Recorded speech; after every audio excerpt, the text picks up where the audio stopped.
Hello, everyone, and welcome to the Anime Masters of the Apocalypse web series Anime Talks.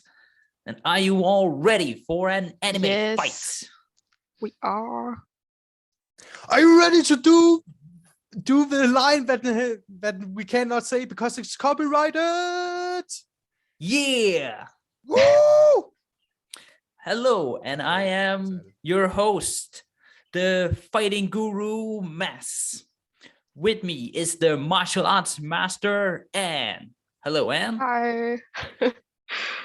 Also sharing the space with us today is the world heavyweight champion Vlad. Hello, Vlad. Hey, Mass, how you doing? I'm doing great because we're about to fight like a real anime. Fight. like a real anime. We're gonna spout energy beams and all. I won't be this energetic throughout the entire thing. All right. Yes, that being said, should we go to our first subject? Yes. On this wonderful anime fight season? Let's do it. Right. I'm so pumped up for this subject. Dragon Ball Z, the Shonen Battle Formula. Now, I'm the one who chose this subject, and the reason why I chose it is actually pretty straightforward. That while Dragon Ball may not have been the first anime or manga, you want to go there, to use some of these different tropes in specifically shonen anime, it's definitely one who made them popular to a wider audience, and pretty much it really wrote the book of how to do shonen battle fights. You disagree or agree? No, I very I agree. I agree a lot with what you're saying. The trope where they use 3 episodes in a screaming contest. Yes. Yeah. We've got basically everything. We've got the villain and the hero talking to each other a lot, and then interchanging a few punches, and then talking again.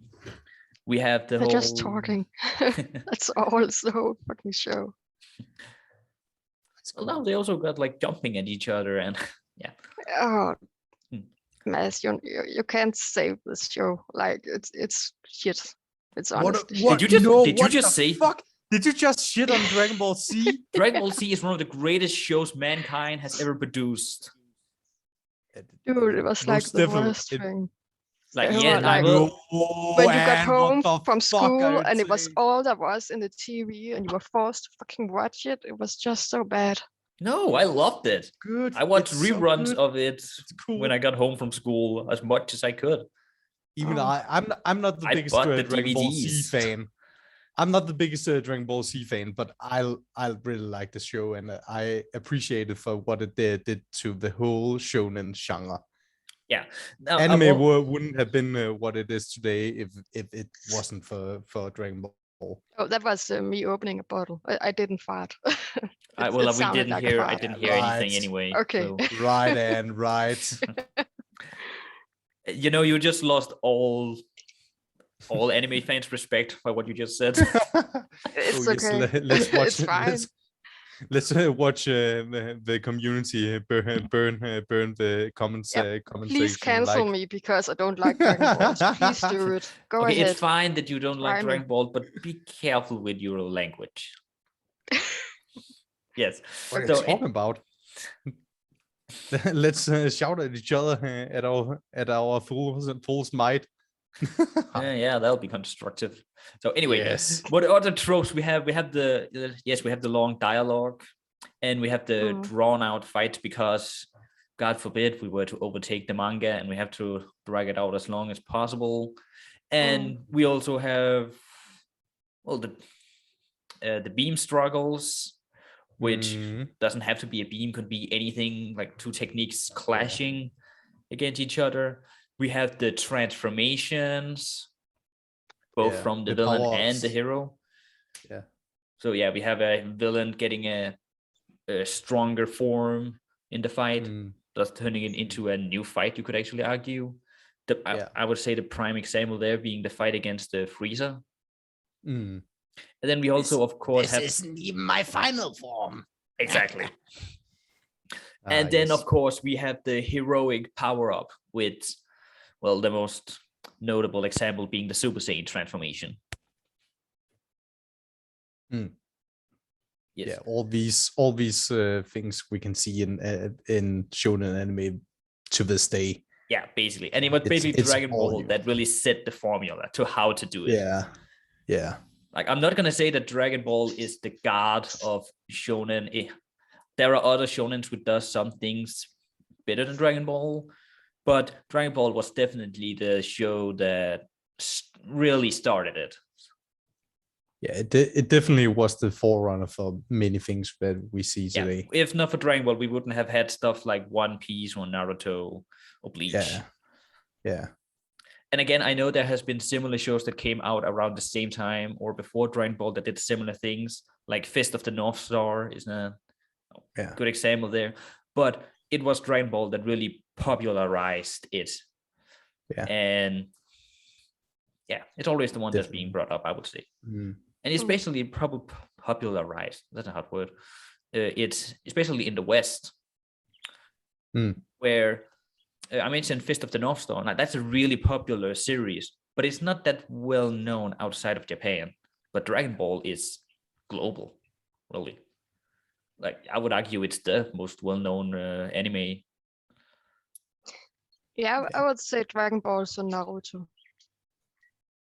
Yeah, but Naruto came out in the 90s, and all the tropes that Naruto came up with was indirectly was inspired from these two shows.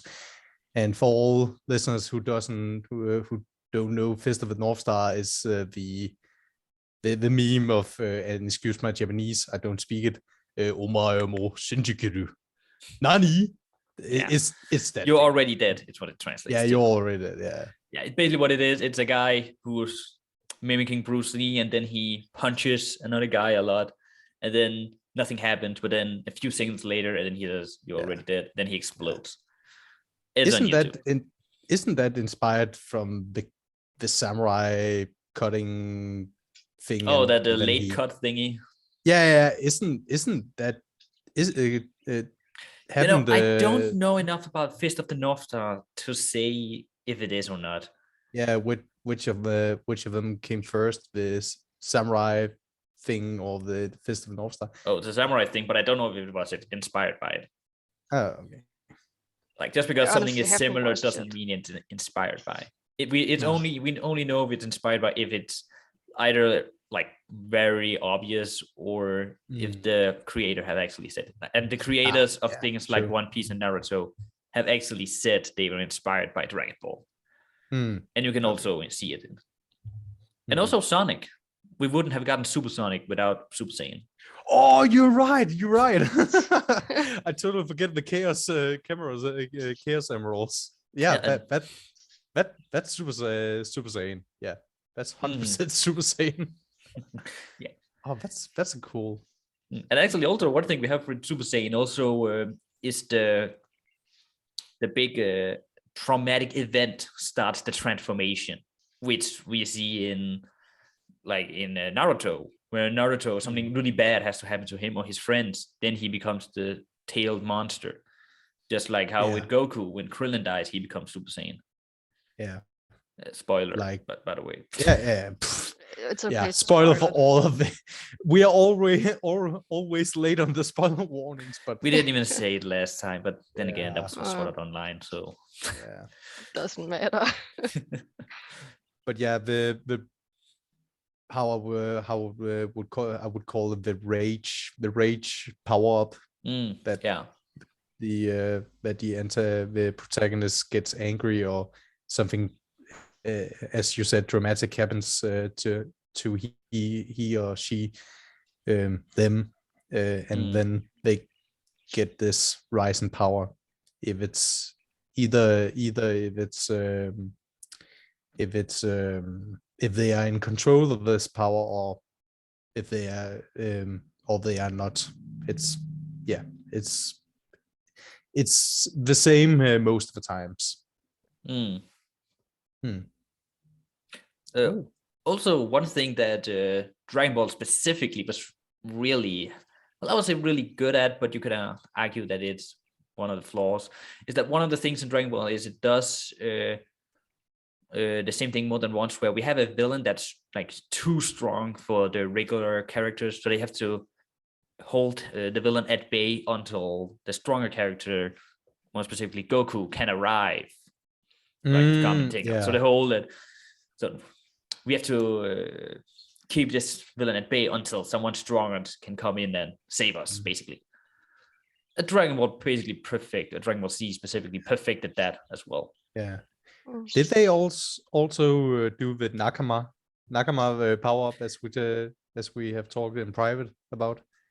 The what is it called, the thing where Goku raises his hands and everyone the spirit gives bomb. him, the spirit bomb. Yeah, I've hesitated to call that Nakama power, because there he's literally taking their like key and forming it. So it's not abstract like Nakama power really is. Like, maybe it's just me, but I can't really see Dragon Ball using Nakama power in the way that we are thinking about. Like, at least I can't remember a moment where it was used. And for everyone well, who maybe doesn't speak except Japanese, it's friendship. Yeah, friendship, the power of friendship. Yeah, it's not a complete translation, but it's the closest we got. The only power that I can see is kind of Nakama power is with Gohan versus Cell, where Goku talks to Gohan after he's dead and talks and says, "You can do it, don't give up," and all that. I think that's the closest to Nakama power. Okay. But honestly, the one I always use as an example for Nakama power to me is One Piece. Yeah, it's good. It's a good example of it. Yeah, and I also think it's one of the few which, for the most part, actually uses Nakama power really well, because you can also not work in a series. Yeah, but we'll get to not working later. Yeah. So, well, this is supposed to be just the shonen battle formula. It's not supposed to be a grand talking about Dragon Ball Z or Dragon Ball the franchise. So, anything else we want to quickly go through? No. With the Dragon Ball fights? No. The most important we can take from this part of the tour, this subject, is that most of the most fights in the future of the anime, is many of them are inspired by what Dragon Ball and Dragon Ball Z did. Yeah, also we can't talk. Actually, there are plenty of things we can't talk about just here, because we will mention it in greater detail later. Yeah. So it's actually limited what we can say. Yeah, but it's a good intro. Besides, look at all the pretty pictures. So much blonde. Yeah. Who doesn't love blonde? And golden green hair is pretty. Yeah. And green. Yeah. Well, next subject. Yes, sir. Simple animation. This is yours, Anne. Yes, it's because in Dragon Balls, I guess they had a tight deadline, so they use a lot of the same frames over and over again. Like just like a close up of someone's face. It's usually just like 2 frames back and forth, and then the mouth moving. And I think it's pretty interesting that it actually works. Like they make it work pretty well. Well, yeah, where they basically just like reuse some animation, and they make it work, because one, they can change some of the sound or the dialogue, or they can it can happen so quickly that we don't really think about it. Like a single punch, for example, can be reused. And yeah, sometimes simple animation is best animation, actually. It is. It all depends on how well it flows together and how you Yeah. use Yeah. it, of course. Like, I think simple animation works the best when you don't notice it. Like, if you don't know it's simple, then it's good. Yeah. I have seen some like animation where it has like a ton of frames, and I'm sure it was a lot of work to do and cost a lot. I just didn't think it looked that good. It just, I don't know, felt like they were moving It like a can be too slime-ish. much Yeah. sometimes. Yeah. And also what it helps with simple animation, it's with speed. With very few frames, it looks like you're going faster as well, if you use it correctly, of course. Yeah. And with speed lines like we see here. Yeah. Oh yeah. It cheats the The eye eye. in thinking that there is movement. Even though there's really just a few lines with some color that's moving across the screen in like a few, it doesn't even move, it just kind of appears, and then the lines turn into a person, and then it gives the illusion of speed. Yeah. The same thing It's with cool. the not the one, the picture with blonde-haired Goku, the one with black-haired Gohan, because of course you can see with character switch, where he's clearly kicking a person that's dodging his attack. Again, we got the line thing where the character doesn't move; he just turned into flickering lines, and we think it's speed. I think as long as the animation doesn't distract from the storytelling, it's good. It is working. But that's of course the thing, that the animation and the storytelling has to flow together in perfect balance. Yeah.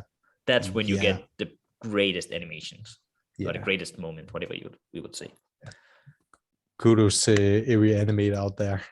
Oh yeah, they do not get enough credit for their work. No, they do not. They work so hard. They work so hard. And barely anyone knows who they are. Yeah. Like Animators, we should do what? Animators. Yeah.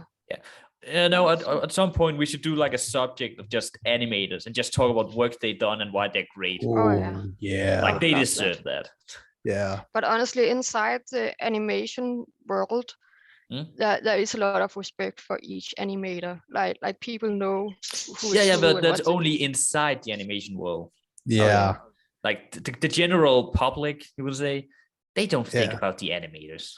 No. They work tirelessly to create wonderful products. And unless you're inside the business, or you're, I don't know, doing a web series where you talk about anime, then you don't really think about them. Yeah. They're just words on a screen that goes by. And then you think, oh, who's the voice actor? Like, who's the director? And that's probably about it. Sorry for not knowing, not remembering it, but who is the creator for Dragon Ball again? Akira Toriyama. Akira, yeah. Again, it's always his name where we hear, but the fact is that there's a whole team of animators behind him, and each of everyone is important to make the series happen. Yeah. So. Now, of course, a lot of credit has to also go to Akira Toriyama, but that we don't actually know how much of a hand he had on the anime. He probably had a hand in some of the story, but in terms of making it into an animation, he probably has nothing to do with it. Yeah. Of course, they have to take his original manga draft, and then turn it in. So it's a team project. Yeah, of course. Damn, it must be hard to make a picture move. To see, look into his manga and okay, well, the villain is here. One panel, the next panel he is blown through a wall. How do we make that? How do we make that work? That progression. Yeah, how do we make that work? Yeah. And I gotta say, in terms of Dragon Ball, I think they nailed it. Like I've read the manga several times, and I've seen Dragon Ball Z several times, and I would say they really nailed it.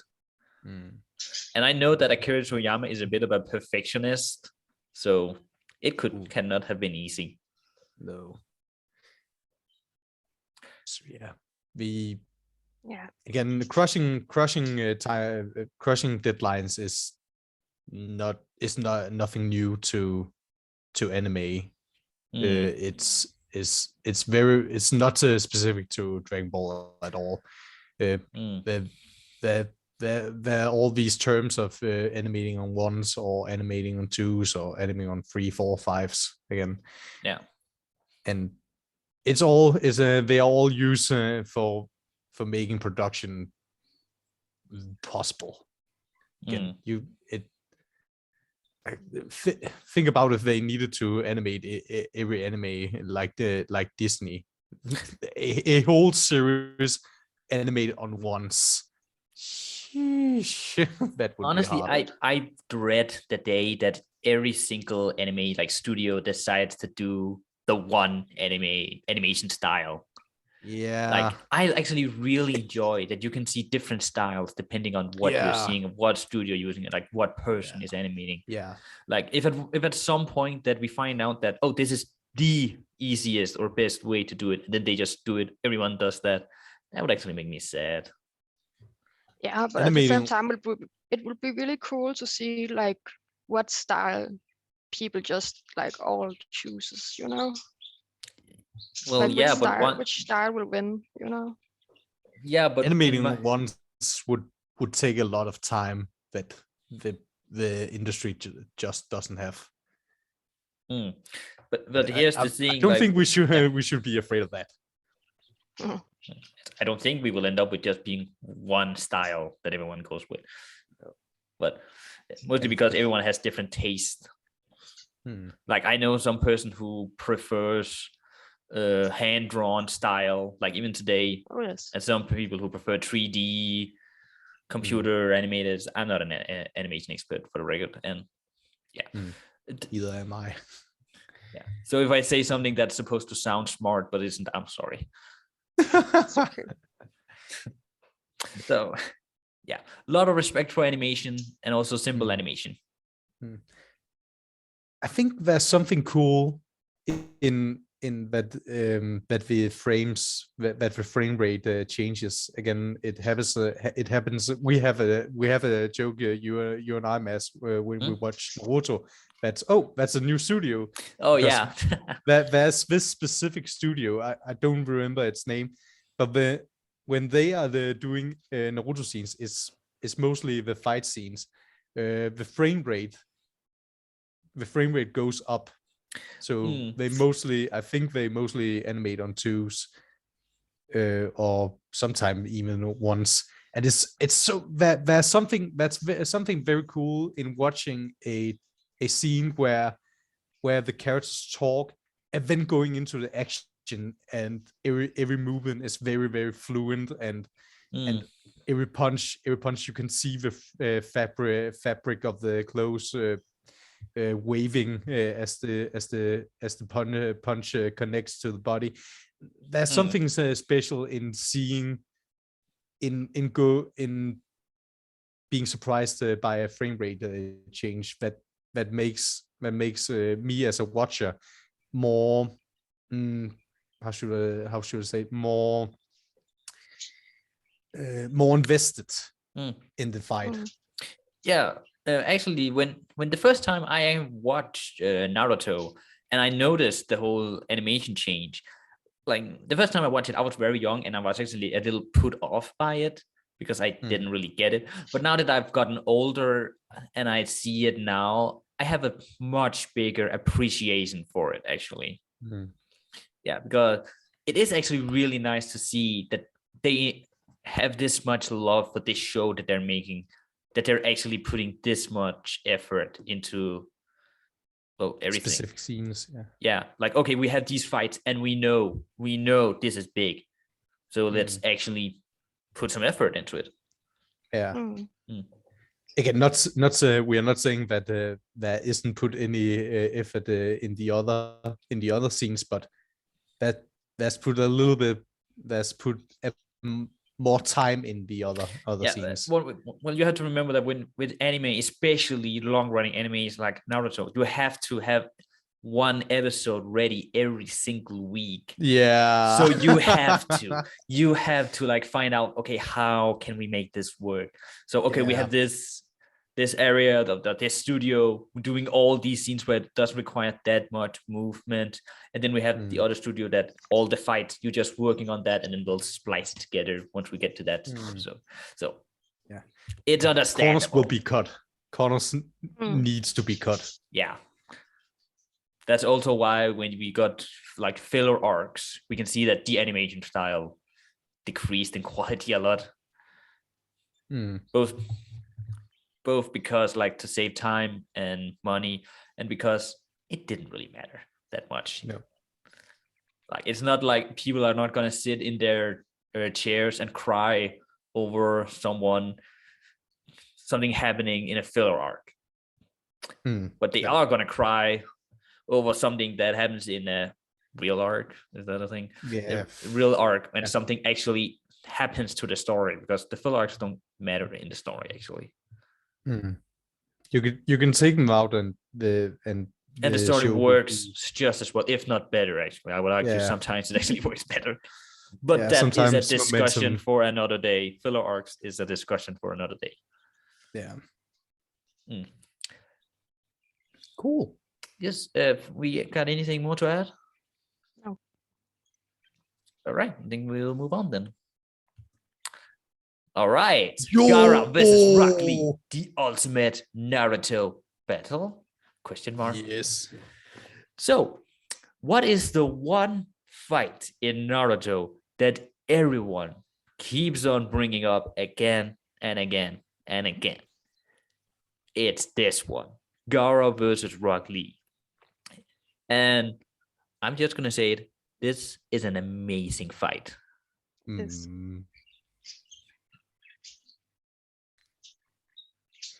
Well, let's go to the next slide. No.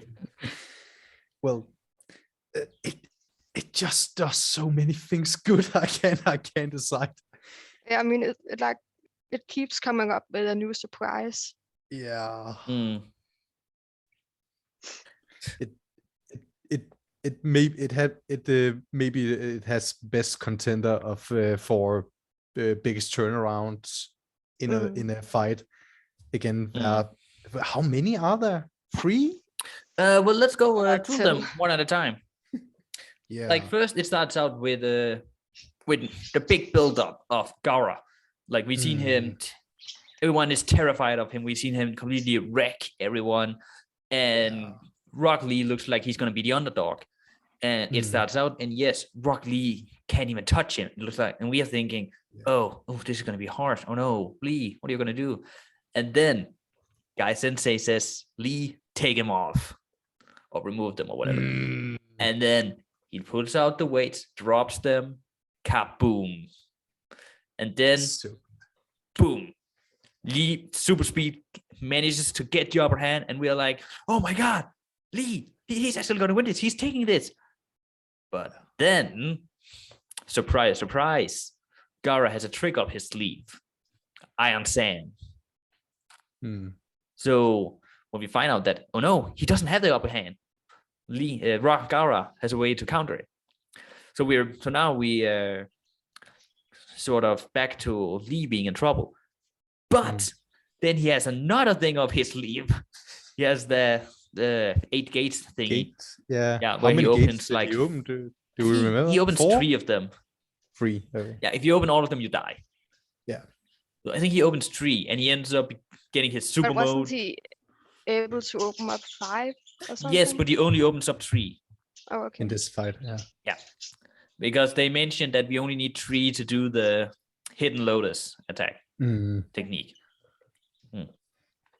And then he puts everything on the line. He just whamps on Gaara, and you think he's gonna win, but then nope. Gaara, he duped him by doing the switcheroo with his gore thing, and then he breaks his Lee's arms and legs, and you think, oh no, he's gonna die, but then Guy Sensei comes in to save the day.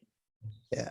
Yes, and it's a roller coaster. It's so cool. It's such a cool fight.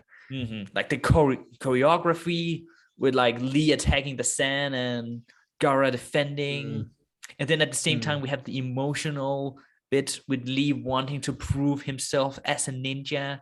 Yeah, and we see his backstory in this. Yeah, it's a pretty inspiring backstory. It's such a good. Yeah. And one thing I think that makes that Lee has one of the best backstory is actually that he also has one of the most human backstories.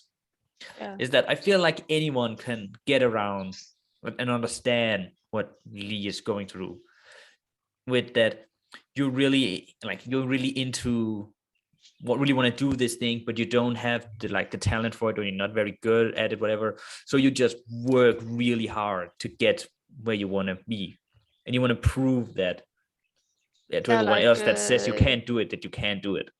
Like Captain America, kind of. Well, yeah, except Captain America ended up using drugs. Yeah, but he got into the army, you know. Yeah, after getting filled with drugs. Yeah, got into the army before the drugs. He did. I don't feel like we can compare this to. No, Rock Lee versus Gara. I'm sorry, I love Captain America. He's my favorite Avenger, but I feel like that Rock Lee's story is a bit better. He's just better. I'm honestly, not saying he's not better. I'm just saying Captain America got into the army by hard work. No, he got into the army because the scientists believed he would be the perfect specimen to use because he wasn't very buff. Oh, come on. Because he's willing to sacrifice himself. For and also because he doesn't want to hurt anyone. He just want to save people and all that. And watch Naruto, you will understand. You'll get it. Everything, the pieces of the puzzle will just chink together like fine wine. Like fine wine and butter. What? No. What? I have another butter and wine to compare it to. It's Rocky, because Rocky, he lost the battle, but he won at life, didn't he? Like, he impressed so many people. Even though but he ended up almost getting becoming a cripple for his troubles. Oh yeah, that's right. Oh, the comeback of Rock Lee. Oh yeah. Oh, this battle. Generally, all of Lee's story, which I give credit for the Naruto series, that the consequences for this battle is felt all throughout of part 1 of Naruto. Yeah. Like, really. Damn. Credit was credit's due. Yeah, the animation of the scene is also just chef's kiss. The sand in especially I remember the part of the fight where he just after he lost the weights, and he just Gara just pulls sand around him, but Rock Lee, he just moves and we just see sand getting blown, but we almost doesn't see Rock Lee. We just see him for a glimpse, but the sand is already gone. And then Gara moves. It's so, again, as you said, the choreography of this fight is so, it's so good. And especially how it just flows into the next movement or next attack, or whatever you want to say. Like both the sand and Lee himself, it just flows so well. Yeah, it does. Like it feels like it doesn't have any stops almost. When it goes, it's just movement upon movement. Yeah. And then when it does stop, we get fabulous moments like we see here with Gara and his psychotic face in the sand, going back and hiding it, both making us think, oh shit, man, and also thinking, oh, he didn't actually do any damage, and also thinking, oh, Rock Lee might be in trouble. Like so many emotions you can get from just that one image with Gara. It works very well because every scene with Gara before this fight has also just been he's killing everyone who doesn't move aside, and it's just is this the first time where we see Gara just a bit struggling a bit? Yes. Yeah. Every other time he didn't have to move. Yeah. Oh damn! It's That's also like the setup and payoff. It's just so good. Yeah. And Can it I ask helps. something? What?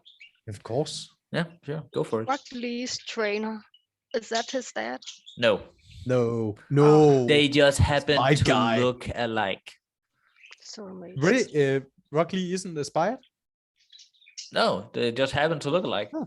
Oh well, after they became a sensei, he changed his hairstyle to look like him. But the thick yes, okay. eyebrows, they were just happened to look alike. Yeah. Yeah. So cool. So, well,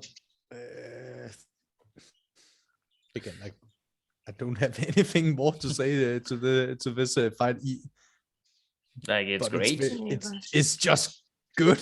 Honestly, I It's have just nothing bad to say about this fight. It's just really, really good.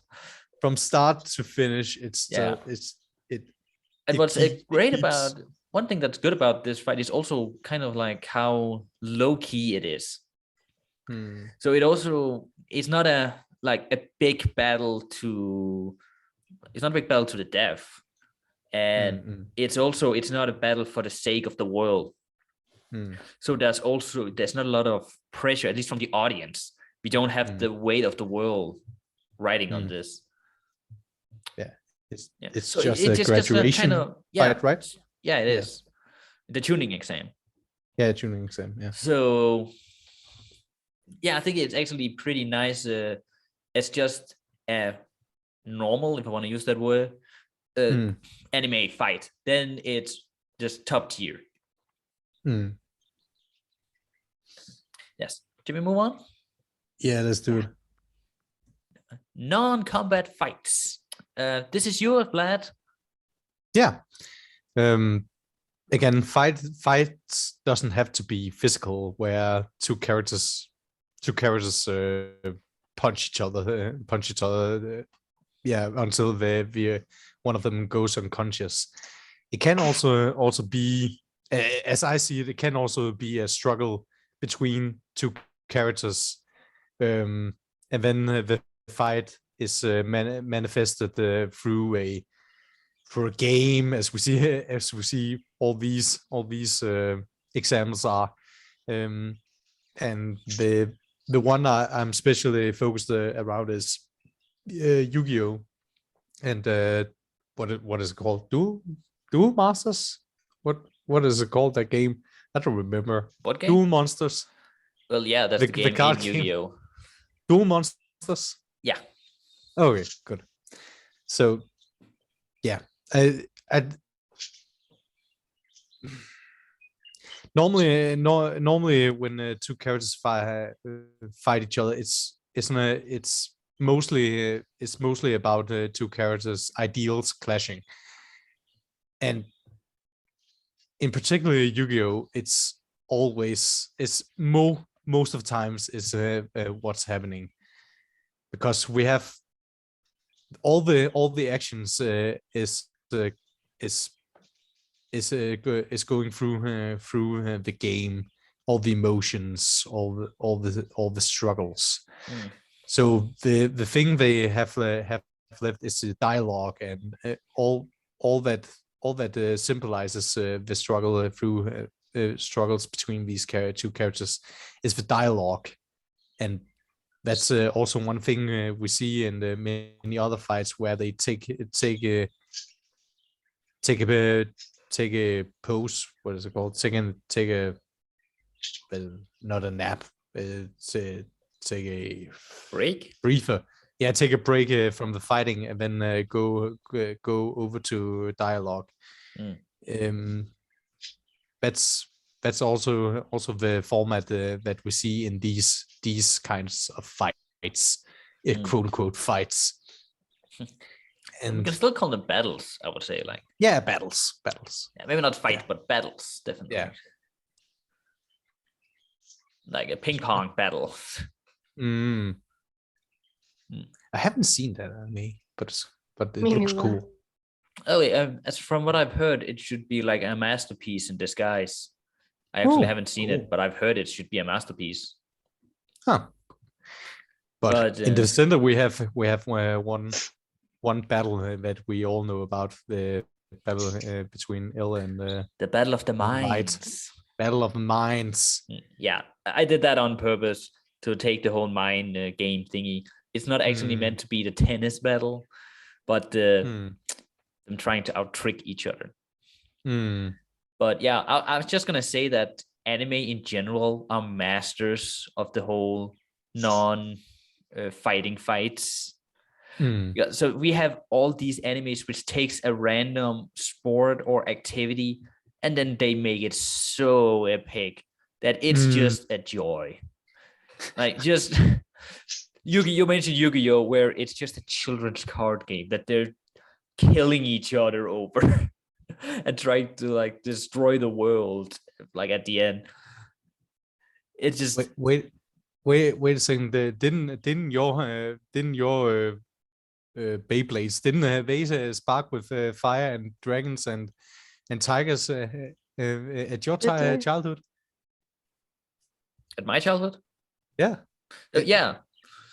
Like in your childhood, did there come monsters up from your Beyblade? Well, in the real one that I owned, of course. Well, no, but it did in the cartoon, the anime. And it seriously, I always imagined the monsters coming up from my Beyblade. I admit I will do the yell, but yeah. I swear, when I was a kid, I had no idea that Beyblade was a show. I thought it was just a toy, like Hot Wheels. I first saw the show, then I bought the toy. I don't remember what I did first, to be honest. Well, I can tell you what they did first. First, it was a manga. Then it never came out in the West. Yeah. But and then they made a popular anime out of it that still goes to this day. Like they still make the tournaments. Beyblade. Yeah, and world real tournament, life real life world. There is a so real epic. life Beyblade world champion. Yes. Oh, no. You can see the epic. championships on YouTube. It is something else. I gotta say. I'm proud that a Dane competed in one of those. I'm proud. Yes. And now what some person actually has a trophy that says that he's the greatest in the world at Beyblade. Like I'm just gonna he has that on his trophy. in this room and he's just looking at that. Just, wow. It's so cool. But yeah, back to what we are talking about. Yeah, non-combat fights. But what I love is there's not just well, you mentioned card games, where the card games is really popular. There's so many card game animations, it's ridiculous. Some better than others. And we also, like I said, we have ping pong, we have tennis. The Prince of Tennis is really popular one. And Mahjong, they're playing Mahjong there. So it can also be board games and regular video games and spinning tops, as we've seen with Beyblade. And also something as weird as beach volleyball. There's a beach volleyball anime. As I've actually seen it, and it's surprisingly good. Like they take the drama so seriously, even though they're just playing beach volleyball. Like I don't know what to say. But then again, the animation helps a lot. Yes. In making yeah. It should be said that there are both good and bad of these. Oh yeah, of yeah. course. You can't win with just concept alone. The only reason why, like we mentioned Beyblade before, like I'm a big fan of the first like Beyblade anime, but I have seen Beyblade series that I generally just didn't like. The same with Yu-Gi-Oh. So just because the concept is fun, that can only take you so far. Like it actually has to both look good, be good, and sound good, I guess. Yeah. So yeah, it's the focus. I think the focus in these kind of combats, this kind of combat is it's more focused on the mindset and the drama. I would say Yeah, the drama. It's more of it's what drives the action in this. Yeah, like how Again. what the characters are feeling, what they're thinking, like Yeah. why they're doing what they're doing, and what it means to them. Because it's all, especially with these fights, that doesn't hurt them physically; it only hurts them mentally. Yeah. And we don't get that with, let's say, a sword fight. Like you actually get hurt if you get hit with a sword. Yeah. But if you lose a Mahjong game, it just hurts you mentally. Your soul is crushed. Isn't the Yu-Gi-Oh like? Isn't it like Pokemon? No, not really. They have like animals that get hurt or something. Oh No. no! I've never watched it, honestly. Oh, not even on Saturday morning. A little bit, but they are they spirits that is summoned? No, they're not. They're holograms. Oh yeah, but like there are the old times. Yeah, like back when in ancient Egypt, when the ancient Egyptians they historically accurate from oh yes, so historically accurate. Don't you remember when the great pharaoh Atem defeated, like, sealed away the great evil Sork Necrophades and saved the world? Yes, the legend cut into pyramids. How could I forget? And then he gets reincarnated into a Japanese boy's body. Oh my god, I love anime. It's so good. That is something you can only see in anime. Yeah, that's anime storytelling. Yes. 101. Yeah, it's so good. Why would a pharaoh get reincarnated into the body of a random kid, Japanese kid? Yeah. Like you would think it would be someone why not the Egypt? Egyptian? Yeah. Like, oh, and they happen to look exactly like each other. Yeah, the pharaoh, even the pharaoh was a goth. Not just that, just the fact that one is a Japanese, like East Asian person, and the other is an Egyptian. Isn't that the fact like that they look racist, completely like alike? Whitewashing or something? No, I like, wouldn't call it that. Egypt is in Africa, so isn't it whitewashing when like this little blonde boy is? Well, it's not whitewashing because he's Asian, so it's not in that regard. It's not whitewashing. Oh okay, but it's still like another kind of. Yeah, I know it. You can argue it's like, I don't know if that's a term for it, but like Asia washing. I'm not a fan of those terms in any case. Mads, you're the history nerd of us. What wasn't the Egyptian leaders? I don't know pharaohs. What to call. Yeah. They were native Egyptian, weren't they? Well, yeah. They were something. They were native Egyptian, yeah. Oh, were they? What? Wasn't there something Roman in their blood or something? No, you're talking about the Greeks. Okay, sorry. And you have to remember, Egypt is like one of the oldest countries in the world. So they existed 1,000 years before we think regular civilization. So there's like ancient Egypt, and then there's later Egypt, and then there's like kind of like China, where you can go thousands of years in the past and you can still find some history there. So Egypt also existed 1,000 years before the Roman Empire, and the Roman Empire is already ancient. Well, that's why you're a history knowledge guy. So I can tell you that it's not historically correct that the ancient Egyptians, they used stone tablets to summon monsters and fight each other. What? Yes, I know. What? No. Okay. I don't have anything more to say from this. I'm struck. All my knowledge of Egypt, man. No. They also didn't have these hairstyles. No. I know. God damn. Okay. Next slide, I guess. Or One do we last have- thing, watch how Rakano Yeah. receive. It's about beach volleyball, but it's more entertaining than you might think. Good animation. And lots of fan service. Moving on. So, Ranma 1.5. Action comedy. And I've chosen this one, and I'm just going to say Ranma 1.5 is one of the funniest things that has ever been put on screen. And it is action comedy at its peak, I would say. And one of the things with Ranma 1.5 is that one of the things I want to focus on here is that it's like they use martial arts, what they call martial arts. And Yeah.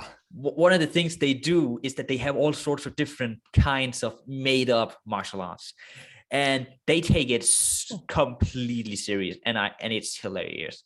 Just you see like one of the picture where Ranma is giving another guy some food.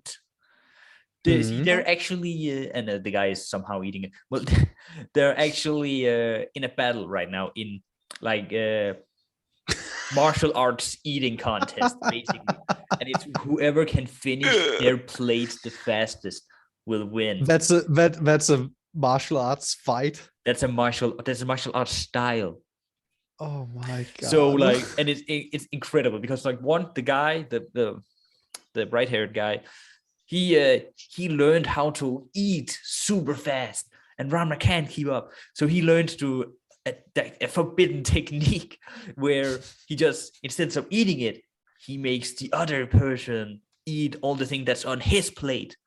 Oh, and then he finds out how to win like that. It's they take it so seriously. It's amazing. That shit crazy. That's not so. Oh, God. Just look at it. I've only seen what you show. It doesn't do. It's one of the fewer more serious fights. It's like the fights themselves are fun action, but it's peak comedy. Like what else we also have? We have you see the one with the cat, right? It's where Ranma is tapping into his inner cat foo style, where he has this form where he starts to act like a cat. And he becomes really, really strong. It's cat foo, where he just starts acting like a cat. It's actually called cat foo, and they can get away with it. I think that's beautiful. And then of course we have martial arts takeout and martial arts cheerleading.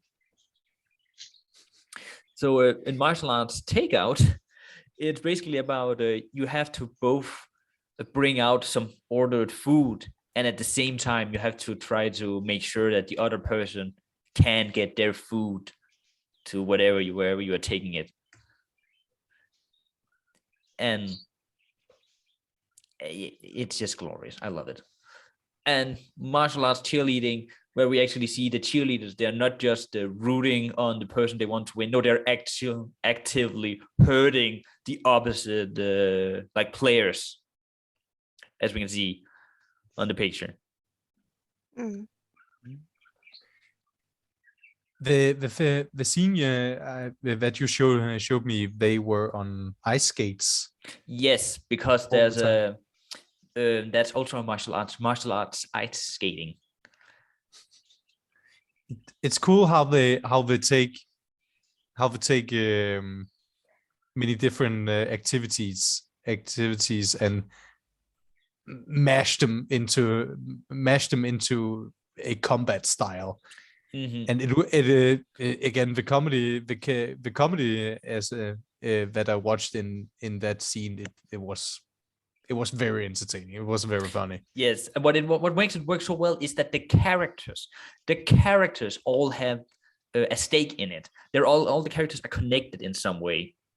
Like the ones you thought, for example, it was Ranma and Ryoga. Like, okay, to quick summary, Ranma is like engaged to Akane, the black-haired chick, but they don't want that. But they're kind of like forced into it in a way. But Ryoga actually has a crush on Akane. Yeah. Oh. And Ryoga blames Ranma for all his troubles because Ryoga turns into a pig by getting splashed with cold water, and he blames Ranma on that. And he also blames the fact that he can't be with Akane on Ranma then, because he considers himself, since he has a curse that turns him into a pig, that he's not good enough for Akane. And he also thinks that Ranma is not good enough for Akane, but they're still engaged, even though neither of them wanted to. It's a whole thing. Okay. Yeah, and every time you see all the different opponents that they're fighting, all of them have stakes in this somehow. Like this is one where the one with the takeout, for example, Akane is fighting a chick who wants to win the rights to be engaged to Ranma. And because Akane is prideful, she's a martial artist, even though she doesn't want to marry Ranma, she takes this as a hit against her pride, so she has to fight for it. And then Ranma also gets involved because, well, stuff happens. I can't describe it. It's just too much fun. Yeah. Just watch Ranma 1.5. I can't tell this enough. Fine. Why is it called 1.5? Like... I will tell you about that, because Ranma has a curse on him, which makes it so every time he touches cold water, he turns into a girl. And every time that... that's why that's why you always said he. Yeah. I finally understand. And generally, whenever that he is a she, they always refer to Ranma as a she. So, but it's confusing. I'm just going to say he. But so whenever that Ranma is in female form and she gets hit with warm, like hot water, turns back into a he. So that's why 1.5. Cool. Yeah. And funnily enough, like in universe, in canon, Ranma as a female form is like the prettiest of all the girl characters. And one of the things is that Ranma is kind of an asshole, so he's really smug about it. Yeah. And then Akane gets angry and hits him with some slapstick, and it's fun. That's definitely that's definitely a good.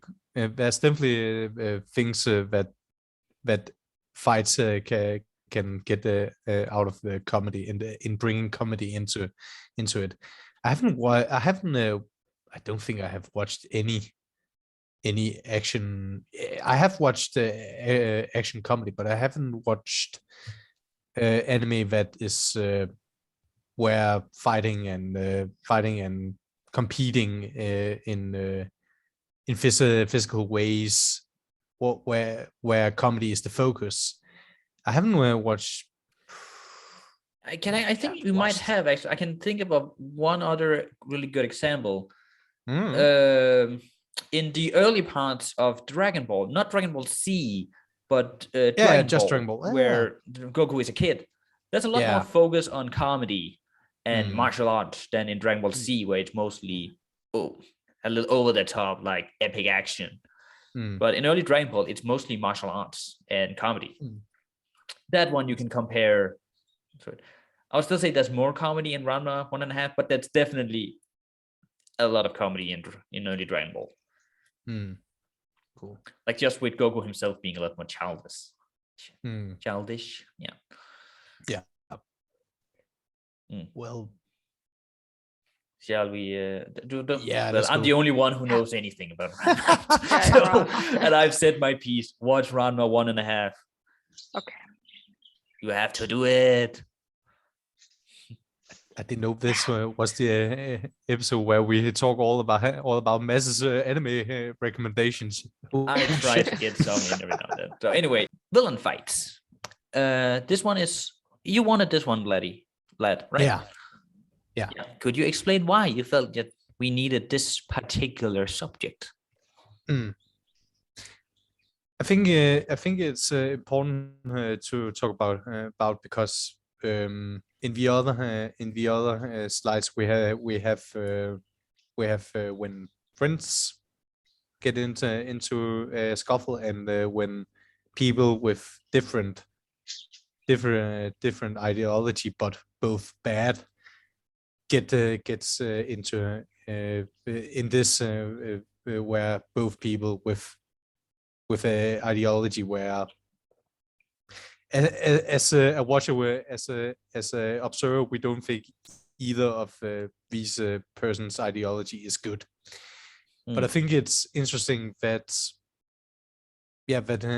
we see two people that has different ways of that they want to get their dreams realized, but they aren't, either of them are not good for the protagonist or the rest of the people that will be what is it called, touched by their ways of doing things. I think it's that's the reason it's interesting and important to talk about, and how we see them fight against each other from the perspective that one of them will fight our protagonist later, maybe. Actually, in Yu-Gi-Oh, both of these, both Bakura, right? Bakura. Is it called Bakura? Bakura, yes. And Pegasus. Setsukaya. No, fucking not. That's Pegasus. What the fuck? Yeah, that's Pegasus. Oh, Yuki boy. That guy, yes. If I could say something here. Yeah. Yeah, I thought the main like reasons for why we can have villain fights are several, and it's one could be that to show like how much stronger like the next villain is, or the other villain is, like to build up to the next one. We see one villain take out the last villain.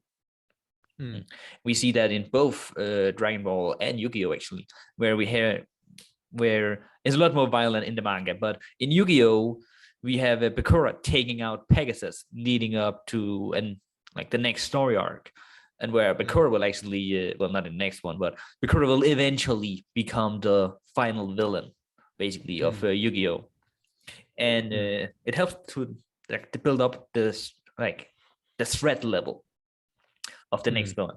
We also see it in Dragon Ball with an example when Mercenary Tao is introduced. He kills General Blue in like one attack. And then, of course, we also had what you can maybe call the villain protagonist, in a way, where we're actually following the villain as one of the main characters, in the case with Vegeta in the Dynamic Saga of Dragon Ball, where he actually does the majority of the heavy lifting in at least the beginning of that arc before Goku arrives. And he takes out several of Frieza's henchmen, because Frieza himself is too strong, so he has to go all sneaky, and it's really enjoyable to watch. And he is so evil. This is before he got good, but this is while Vegeta is still evil, so he also killed some innocent people at the same time. I think it's also interesting if the protagonist is going to fight this villain that has just defeated another villain. It somehow foreshadows what we can expect from this villain. That, and we know that the protagonist doesn't know what this person can do.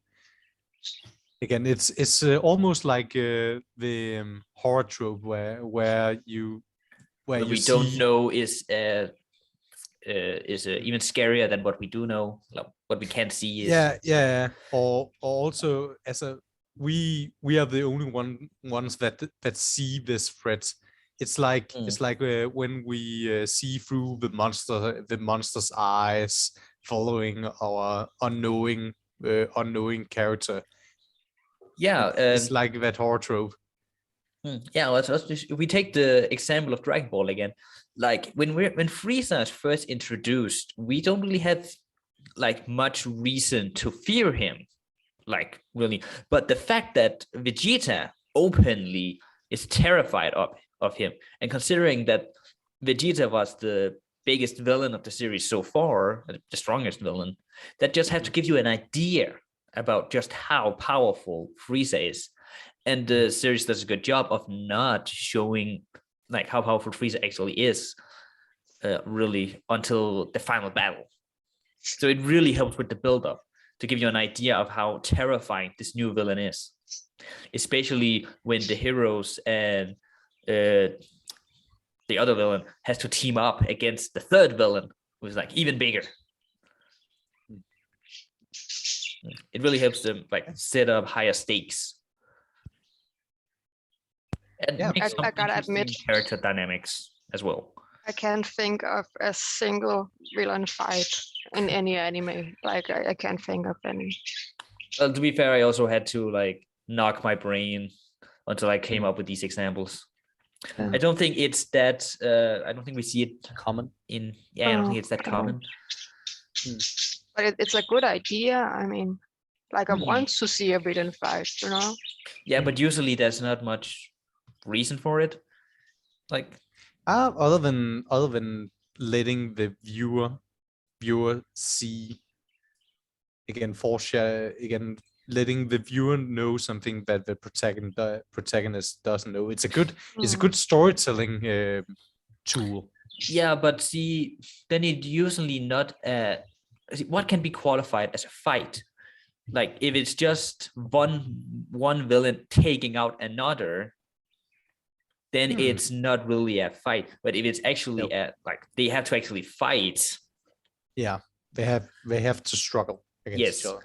And that's where I actually feel like the Pegasus Bakura is, you can argue that's not even a fight, really, because Pegasus goes down. It's hard to argue. Yeah. But then I actually read there was a different Yu-Gi-Oh example that I actually wanted to use, but I couldn't find a good picture, and this picture just works. It was the Bakura versus Evil Marik. They're that's right. Yeah, that one. And where both coming close to killing each other because they're both so evil. But I couldn't find a good picture of it.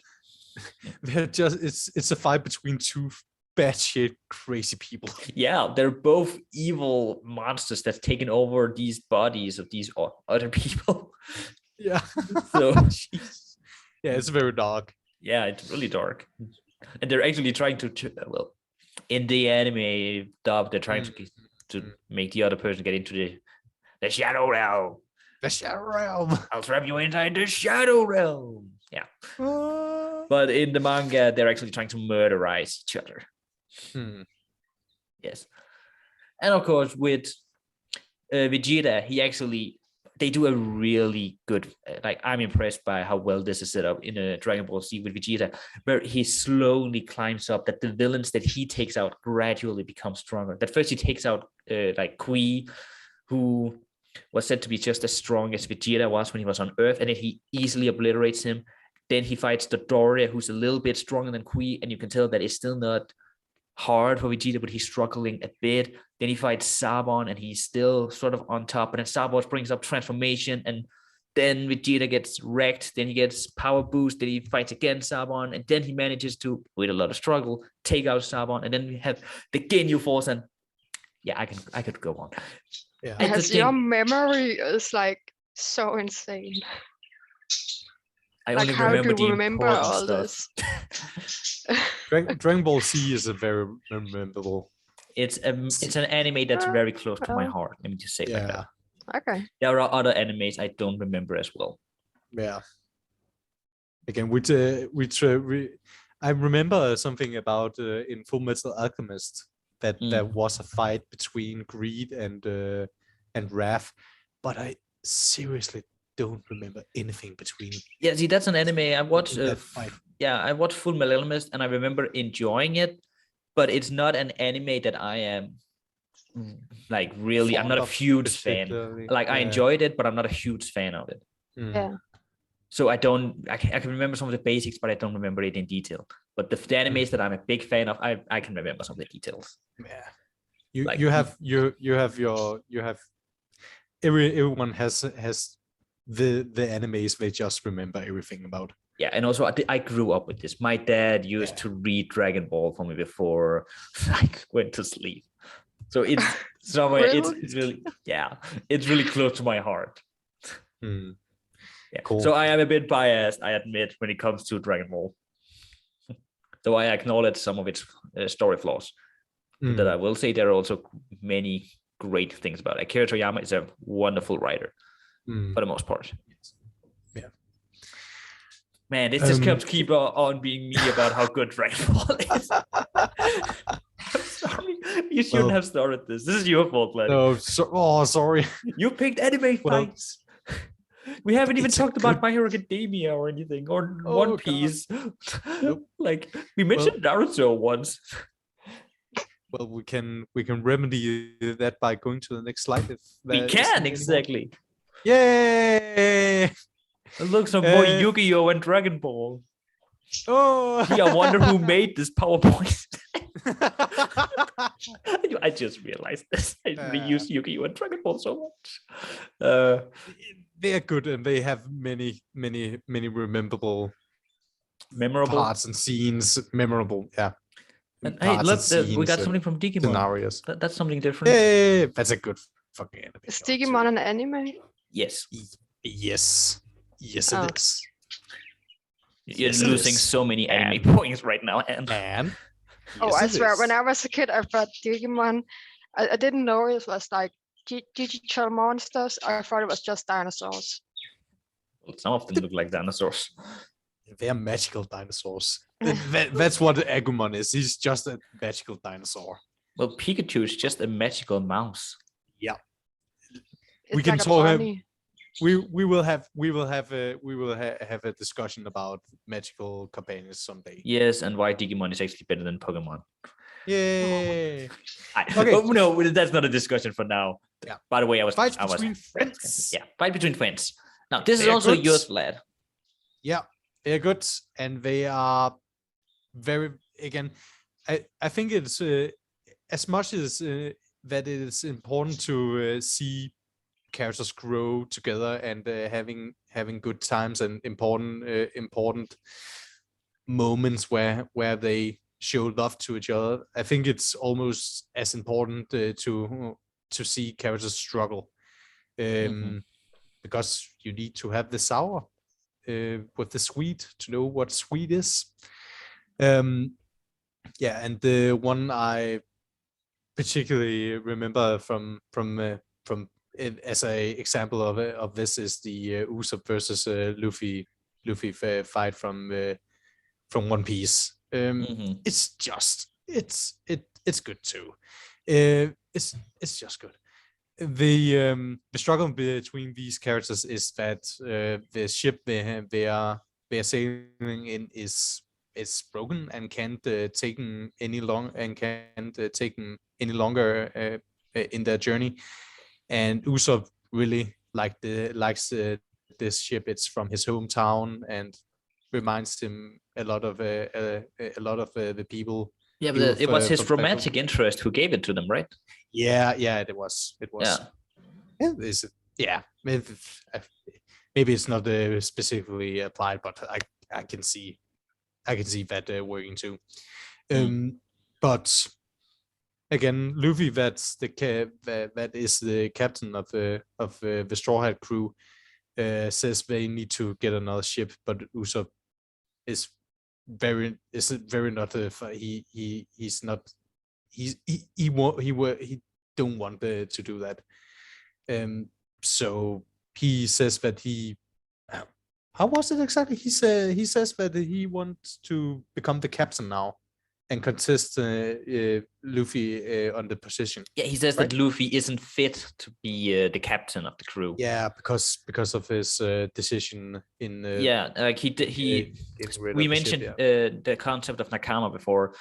Usopp calls their ship their nakama, and Definitely. you don't just get rid of your nakama. Yeah. Yes.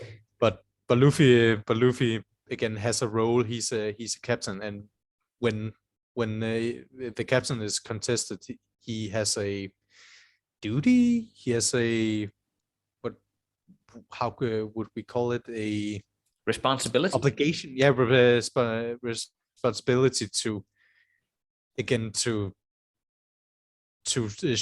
show the rest of the crew that no, I am the captain, and you should not go against me. So yeah, a fight breaks out. Usopp tells Luffy that he should be ready when the sun goes down. He will come back and fight him for the position as captain. And Luffy defeats him, but not without struggle. So yeah, it's heartbreaking in many ways because they are such good friends. They have the same humor, and we have so many heartwarming scenes earlier in the series where we see them having a lot of fun, and then it comes to this fight again. Usopp comes back to the Straw Hat crew, but not for a while. He's disguised as Soke King. Soke King. Yeah. Oh, so cool.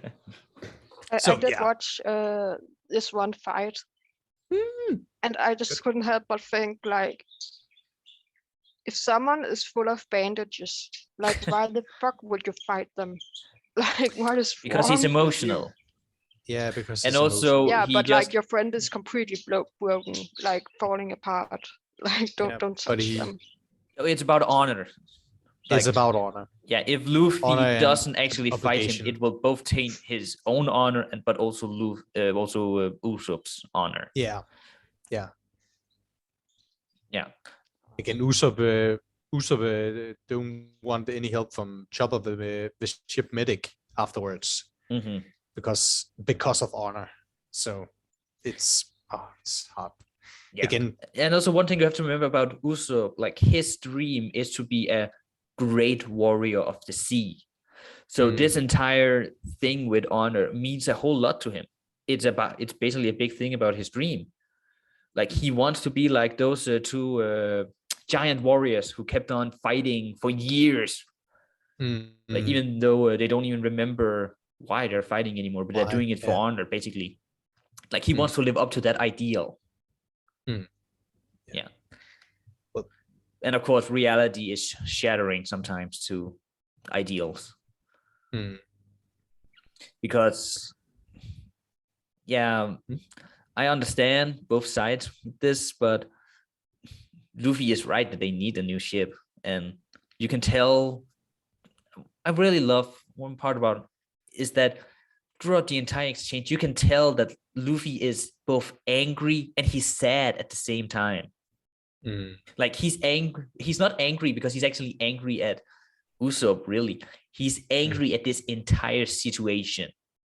And then he ends up getting more frustrated and really just lashing out at Usopp. Because he's also sad. But as the captain, he has to like be really strong person and make the harsh decisions.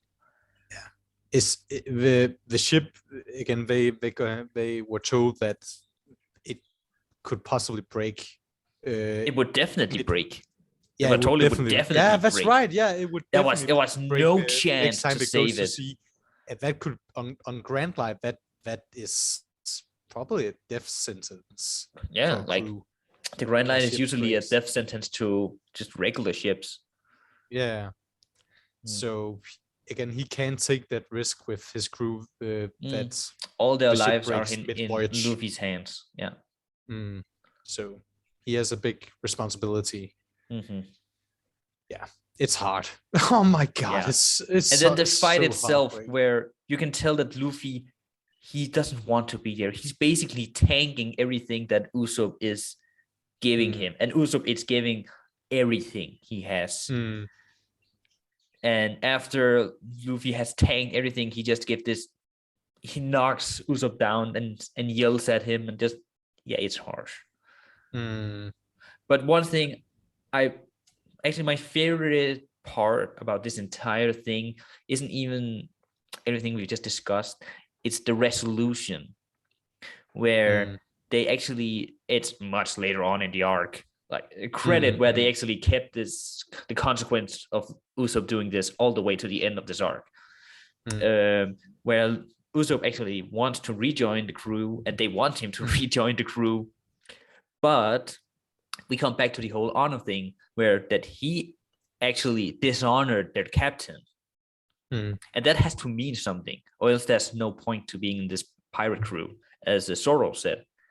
So the only, while they want Usopp back on, the only way they could be willing to accept Usopp back on the crew is if he begs to be let on with tears in his eyes, and he does that at the end, and then they're get on board, and it's so touching, and I'm so happy, because one of the things that, I don't know if it's part of the big complaints, but one of the things about One Piece is that the pirates, they aren't actually pirates, but here in this arc they actually show that their titles and the fact that they're part of Luffy's crew, it's Luffy's crew, it actually means something, and I appreciate that. Like it's not just fun and games, it actually means something. It shows that in this world there are customs and there are rules, and there are consequences for your actions.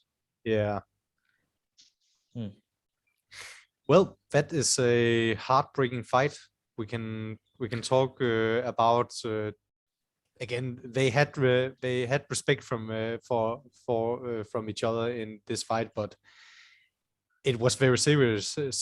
We can talk about a less serious fight, but where two characters compete for what should we call it? Honor, title. What fight are you talking about? Top right. Can you just say the anime that you're talking about? Dragon Ball. I thought we should go with Digimon first, actually. Okay, fine. Because it's kind of the same ball length. Yeah. All right, ballpark. That's what they say. Anyway, in terms of the Digimon fight with Tai versus Matt, we have a lot of the same things with Luffy versus Usopp. The difference being here is that the fighting between Tai and Matt is actually something that is pretty much present throughout the entire story, where it flares up and goes down at times, but they're always at against each other, basically, because one wants one thing and the other wants another. But only like I think only two times they actually come up into a fist fight, but they're always like at odds. That's different with Luffy and Usopp, where it only happens in that one arc, and after that one arc, then it's not real, then we don't see that again. So which makes it, of course, a lot more heartbreaking when we see it in One Piece. But it's also it's very different than the one with Digimon, because we sort of expect it, because we've seen it throughout the entire series, where they're fundamentally different people. Yeah. And of course, the parallels works really well, because then we find out that when we go little bit deeper into the characters, that they aren't that different. Like at the beginning, when Matt, he looks after his little brother, and that's his biggest worry and all that. But then that's one of the things they end up fighting over at one point. But then later on, when we find out that Tai also has a little sister, and then we see how much he cares about her, and they end up working things out, but only at the very end of the series. So it's actually a gradual character development and build up. That's my take on the Tai Matt fighting. Yeah, I agree. Wholeheartedly, yeah, I agree. Again, Tai has Agumon and Matt has Gabumon. Gabumon, Ice and Fire. By the way, Gabumon is an idiot. Gabumon? I'm sorry, he's a good friend, but he is willing to fight Agumon to the death because his friend Matt tells him it's what he needs. I'm sorry, what? Loyalty, man. Fucking loyalty.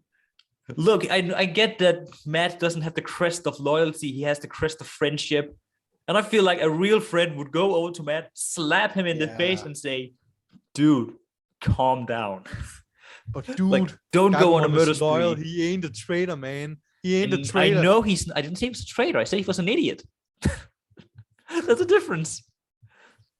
Dude, if I was your friend and I saw you about to join a terrorist organization, would you not want me to go over and slap some sense into you?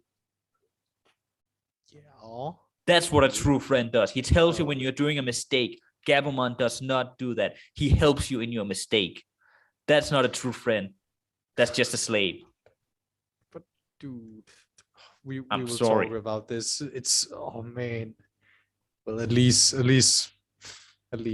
my favorite Chigmon is Agumon anyway. So well, that's also my favorite. So. Yeah, he's the bro. Yeah, he's so good. Let's not go into Digimon fan. No, we can talk about Digimon deserves its own thing. Yeah. It does. No. Yes, it does. Yes, it does. And you haven't watched Digimon. You don't know.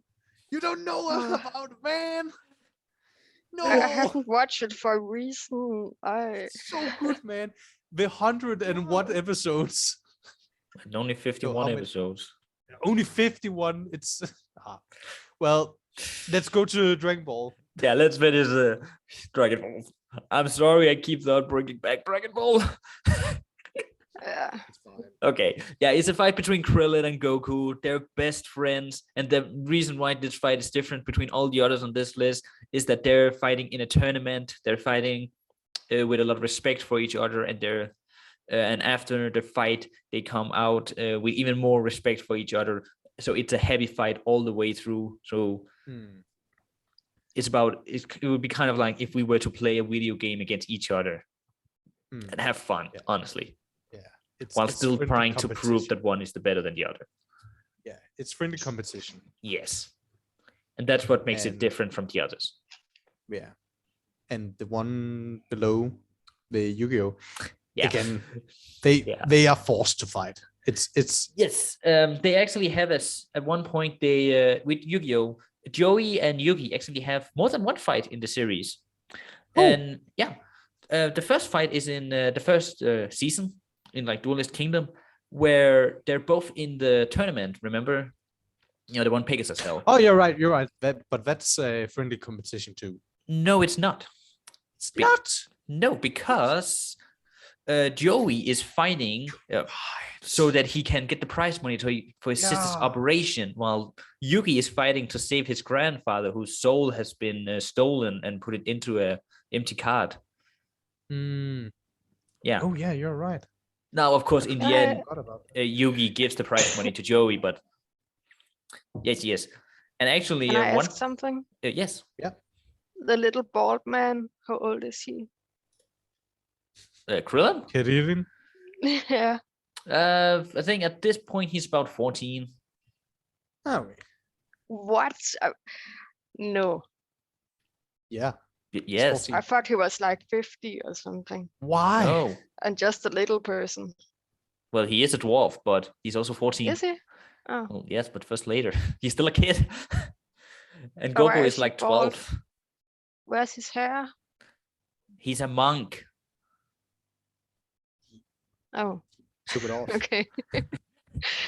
Besides, most Dragon Ball characters are bald. Doesn't matter. Yeah. Doesn't matter. Bald or spiky hair, we love them all. Yes. No one has a normal hairstyle in Dragon Ball. No. Well, except Videl, I guess, but that's a different discussion. It is normal to be bald. It is. Yes. Well, not when everyone is that. Whatever. Well, the thing is should that we go to the next? What? Yes, okay, fine. One last thing I want to say about Yu-Gi-Oh! Is that this battle we're seeing here, where Joey is being mind controlled. Yeah, which is of course different because the Yugi is forced to fight his best friend, while his best friend is mind controlled into fighting his best friend. So that's a whole different ballpark, and it's also really tragic and hard to watch. Yeah, it is. Well, let's go to the next one. Yeah.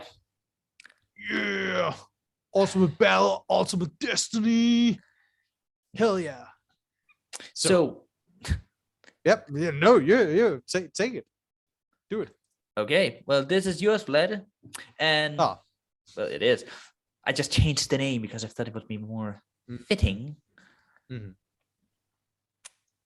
Yeah, like you called this one a clashing enemies originally, and I thought it needed a bit more spice. Yeah, fine.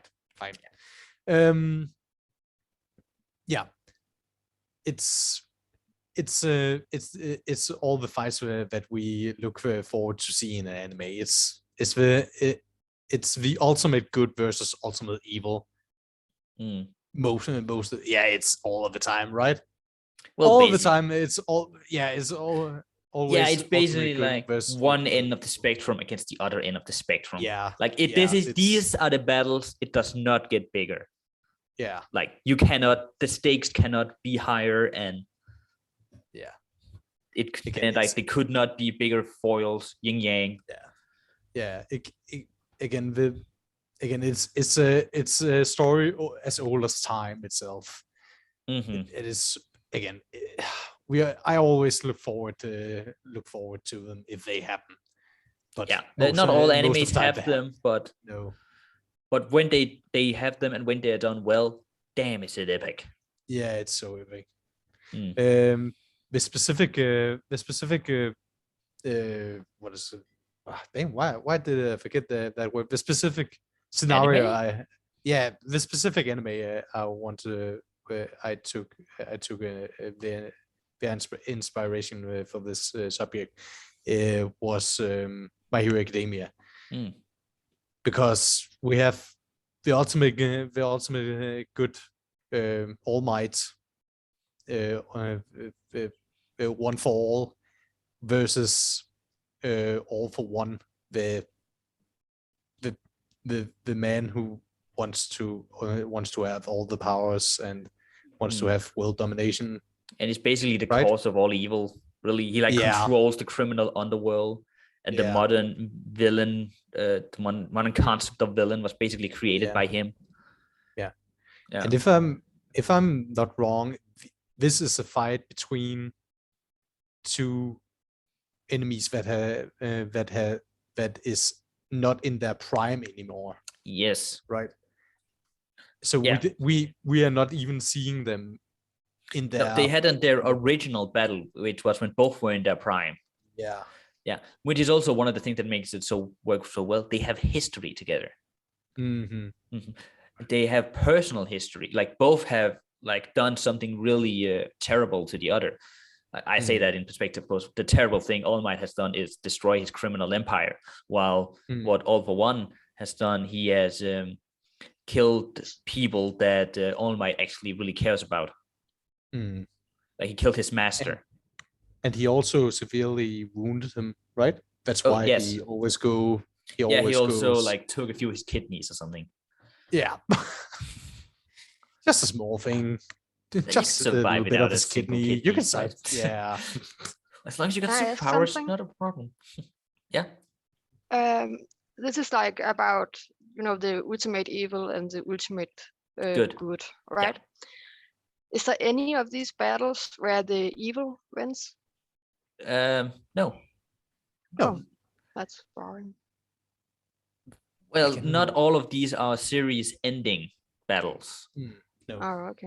I can, for example, in the My Hero Academia one, even though All Might wins, one of the things with that specific battle, it's about passing the torch. So both the evil guy passes the torch of being the main villain to the next villain, and All Might passes the torch of being the big good toward the All main Might character. Isn't even the protagonist in the series.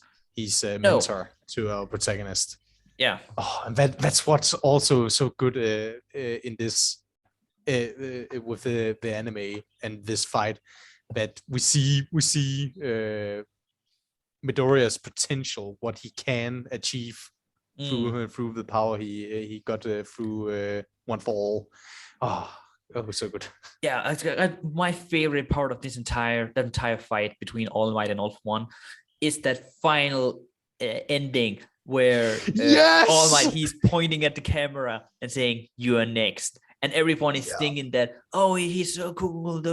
But what he's actually doing, he's pointing to Midoriya and saying that it's your turn now. Now you have to be the symbol of peace. Now you have to be the hero. Yeah. And then at the same time, we have when they take All For One to prison, we have his inner dialogue and where he's smiling and he's saying that he's won because of this sacrifice that he's made by being going to prison. That means that his apprentice will rise up and become the ultimate evil. And there's so many parallels, and it works so well. It does. Also, his moves are terrifying. They are so All Might's. No, not All For Once. Terrifying. All For Once. Oh, he's just terrifying. Yeah, like when his arms all of a sudden just get bigger at one place. And he can like you get this real feeling of dread just with everything about him. Yeah. Again, and he sees every power that he has stolen as rightfully his in a way. Yeah, rightfully his, and he's so casual about everything. He's so casual. That, yes. Maybe I should mix this power with a little bit of these other powers that I have stolen, just livelihoods that he has destroyed. Yeah, like he's so casual about destroying the livelihoods of hundreds of thousands of people, and he's so not just casual and calm, but confident. Yeah, he just sees all people as spices that he can add to his pot of evil. Pot of evil, yeah, basically. Yeah, pot of evil power. Yeah, it's such a good fight. Yeah. The Naruto fight I don't know. Madara versus Hashirama. Yeah, but I haven't seen that yet. I'm looking so much forward to it. You have heard about it. Yeah, and I've seen it through the game we played. And I've seen it through that. Yeah, I also considered taking a Naruto like Sasuke fight, but I felt like it didn't quite reach this high because we see Naruto and Sasuke fight many times throughout. Yeah, so it doesn't have the same weight. The same reason why I didn't take a fight like the Yugi versus Kaiba. We see them fight several times in the series, and it just doesn't have the same weight. Yeah, it's almost. We almost see it coming. Yeah, especially the Naruto versus Sasuke fights. Again, we almost see it coming every time when they meet. So okay, they're gonna fight now because their ideals clash right now. So yeah, but it's a cool fight. Yeah. So there are many other anime fights, like different fights from different animes that I considered putting in, but the reason why I didn't was just because I felt like the scale wasn't big enough. Like like we talked about Naruto for a second. Like a different thing would be I don't think you've seen this one, but in a certain medical index when a Toma fights Accelerator, for example. Oof. Yes. Like that one was actually, I was considering putting it in, but I didn't feel like it hit the same grandness as the others. No. Yeah. It doesn't have the same scale, same or emotional impact, really. Yeah. Not to say that the fight isn't amazing or great, or from a story point it is, but I just didn't feel that it hit the same like reach as these other fights that I've chosen. Like with are you guys okay with me talking about Dragon Ball again? Yeah, come with it. Okay. All right. Do it. Like with the Goku versus Frieza fight. Like we've been building up to that fight the entire, basically era. You can argue ever since the Saiyan saga, really. And we have Goku being the legendary Super Saiyan, which we only heard like very small things about. And we have Frieza, who's been power level has been building up. And then we find out that Frieza's destroyed Goku's entire home planet, and he's the evil emperor of the space empire. And Goku is this low-class warrior. He's not the high class, like, and Goku has to work every day in his life to get where he is, while Frieza never trained a day in his life and just born with his body. Everything is just there.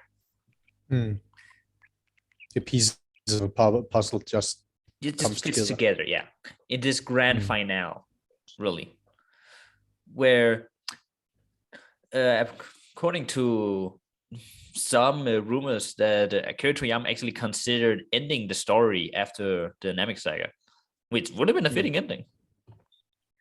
It would. Now, another series that we actually haven't really talked about at all yet, Sailor Moon.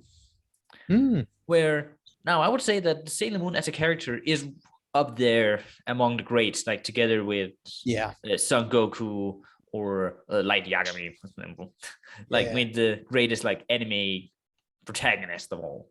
Yeah, the design of her is timeless, and it's easily recognizable. Yeah, and she basically just like Goku and Naruto, and even if you haven't seen the series, you probably heard the name Sailor Moon. And for some reason, it was never shown in Danish TV. I don't know why. Yeah, it's weird. Yeah, we got Tokyo Mew Mew. For some reason, we got Tokyo Mew Mew. That's getting another season, by the way, soon. Random anime knowledge. So if there are any Tokyo Mew Mew fans out there, get ready.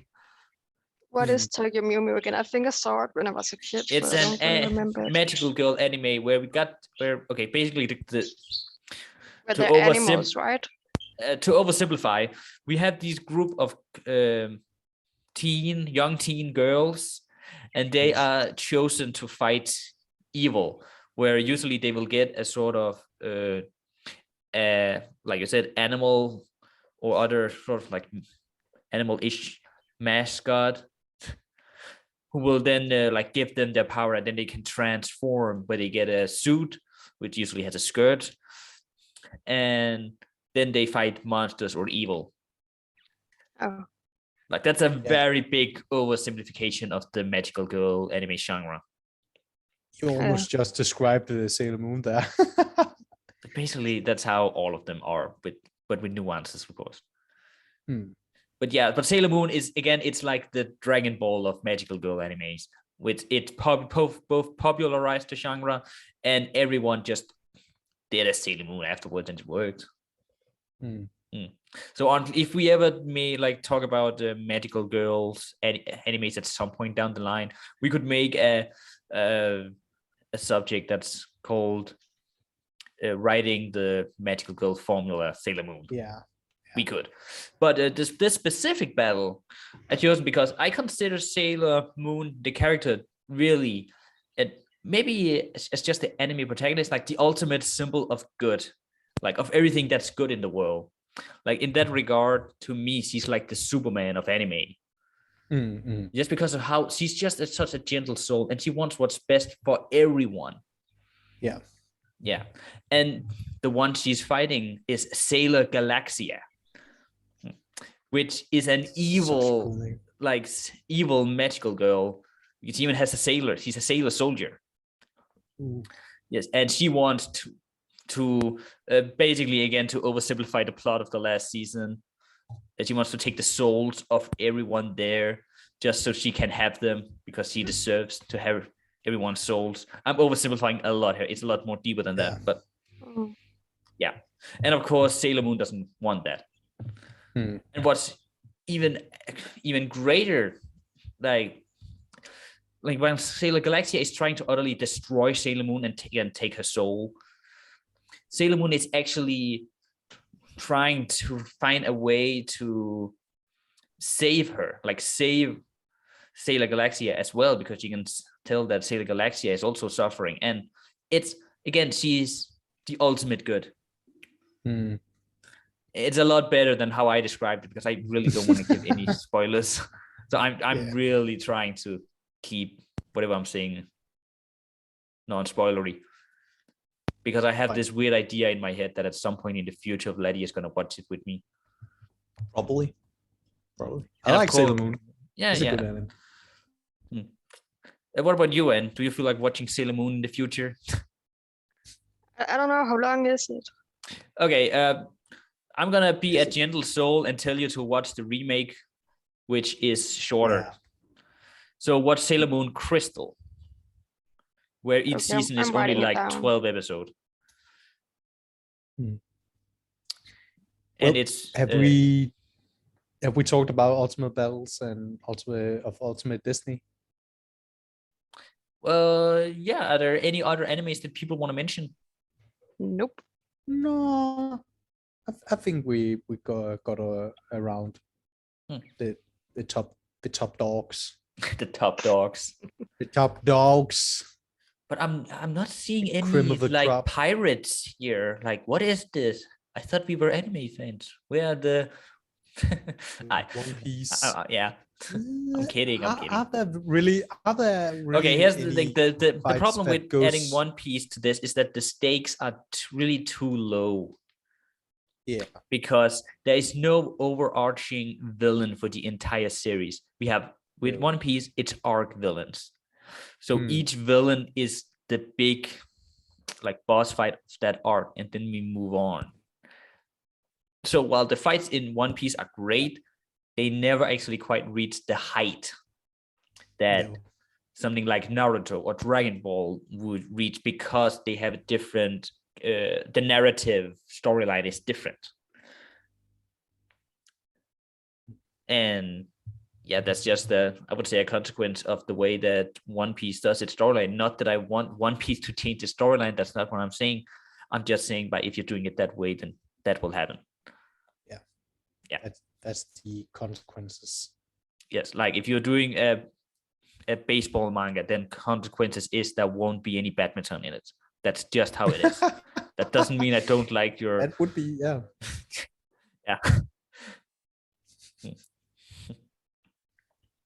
Let's say you can say this. Yeah. What? What's the next slide? It is. I saw a glimpse. Yeah. Letty, say the line. My pain is greater than yours.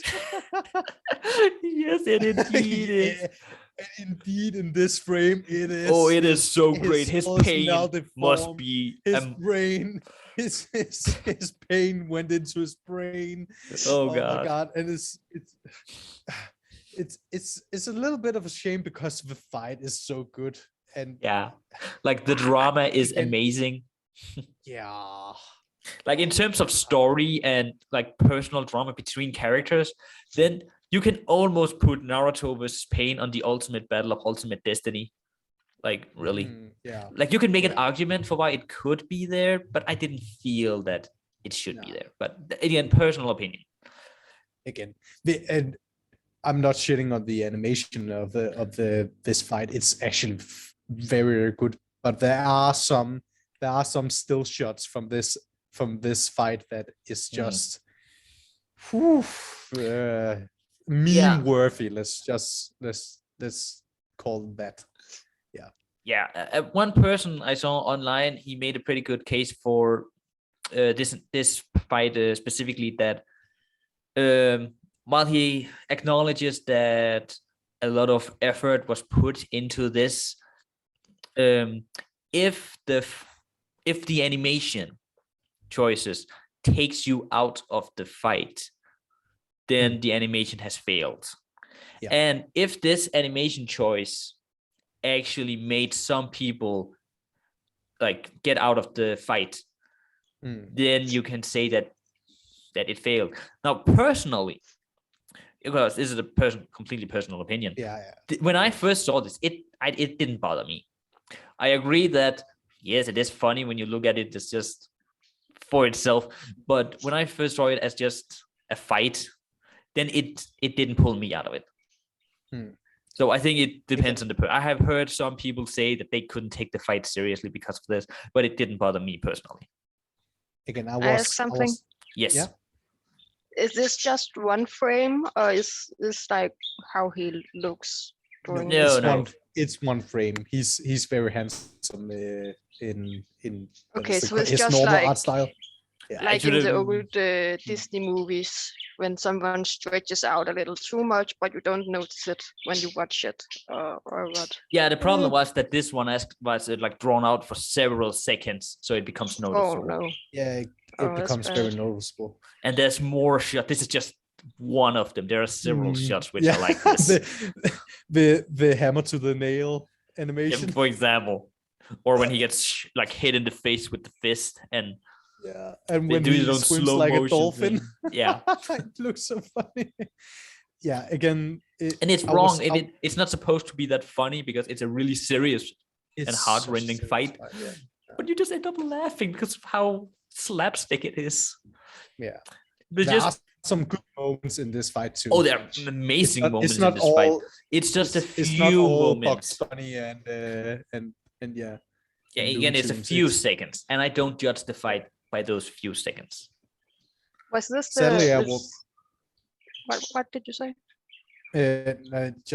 Sadly I was tainted by the memes before I got to this battle to this fight, so I couldn't unsee it. So it didn't ruin the fight, but it definitely took me out of it several times. Yeah, the internet can be like unmerciful at times like that. Yeah, unmerciful. Yeah, it can be poisoned. Merciless. Yeah, that was it. Was this the subject that I chose? Yes. Okay. The reason I chose it was because, like the Boku no Hero Academia video you sent me, it was just a little too much. You know what I mean? Like some anime fights, it's just a little too dramatic and a little too much screaming and punching and flying. Excuse me, and what sacrilege just came out of your mouth? Yeah. What did you just say? I just like it when it's simple. Like I like it when Light is fighting with fucking tennis. You know, I like it when it's really simple. I think it's okay. I'm just gonna ask one thing. Anne, have you actually seen any My Hero Academia? Okay, it's complicated. I haven't watched. No. Listen.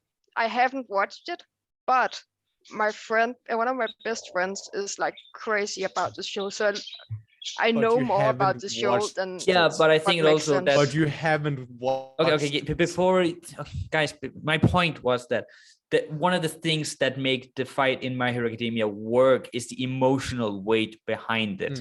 And of course, that isn't, if you're someone who hasn't watched the show or really care about these characters so much because we've been following them for years, then of course the fight wouldn't hit you emotionally as hard if you just like saw it on a YouTube video. Yeah. Then a fight like the Rock Lee versus Gaara, I think, which is simpler in tone, then that would work better. Yeah. But generally you shouldn't watch an anime scene without watching everything else before it. So. Yeah. But that's a lot of work. You made me watch a whole season of Sword Art Online.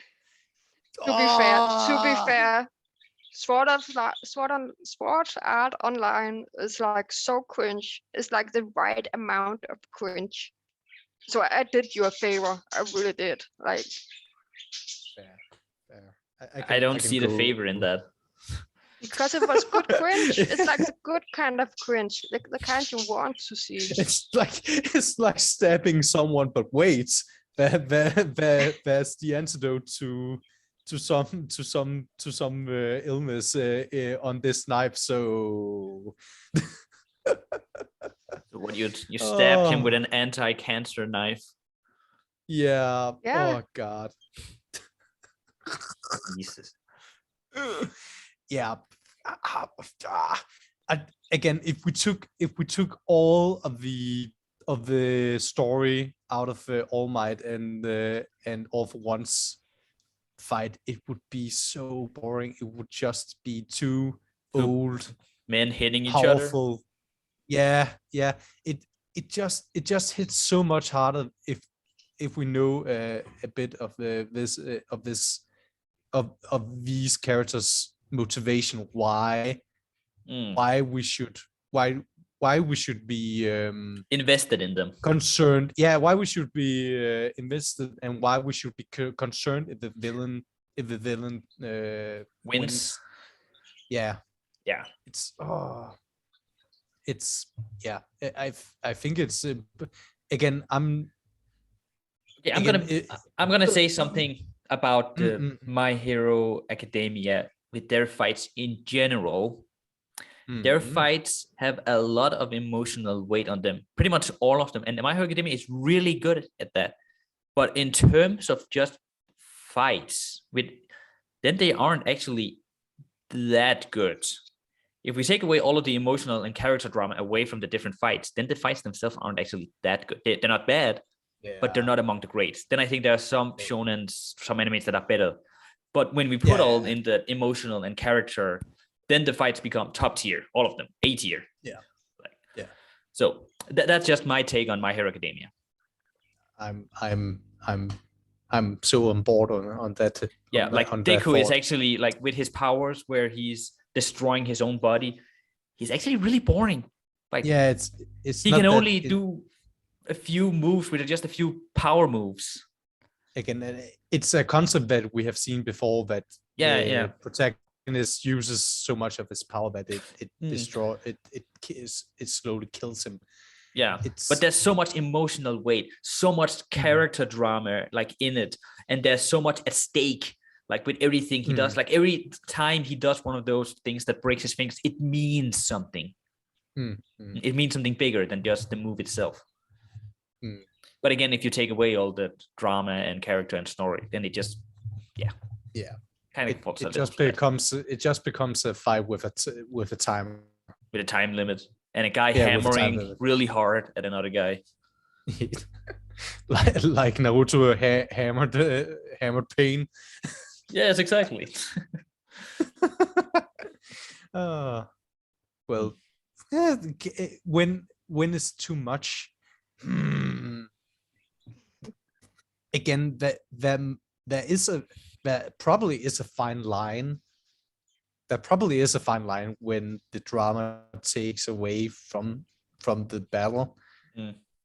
But I haven't seen that yet. I will say one thing that can really take away, it's the humor. Now, there's a fine line between funny and stupid. And when something goes away from it's funny and it goes over to stupid, then it kills the entire fight and the entire story. And there I think that the best anime as an example for this actually would be Fairy Tail. Fairy Tail has, especially in its later parts, and especially the anime, not as much the manga, but the anime, it has this tendency to put in jokes or try to make some parts funnier than it actually originally was, and it makes the entire scene less serious, and it just doesn't work. It just takes you away from the action and away from the story. It's like, and here is a 4 second long comedy clip we just put in here for whatever reason. So again, that's where I think that Ranma 1/2 does it perfectly. But of course, it's very different than the other shonens, which generally try to be more serious. Like Naruto also has some comedy, but generally when they're fighting the bad guys, it's really serious. They do it when there is time. It's not in the middle of a serious fight. The comedy never overtakes the seriousness in Naruto. Yes. They're both One Piece and Fairy Tail is a bit more on the comedy side, where I feel that One Piece manages to to never go over the edge in terms of comedy. It always managed to, like, when it's serious, it needs to be serious, but when it's comedy, it's fine comedy. Then fairy tale sometimes doesn't know what it wants to be.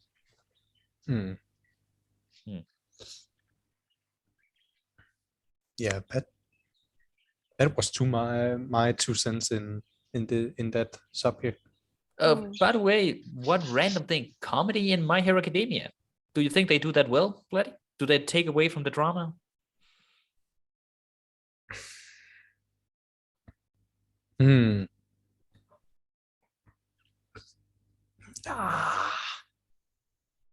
I don't.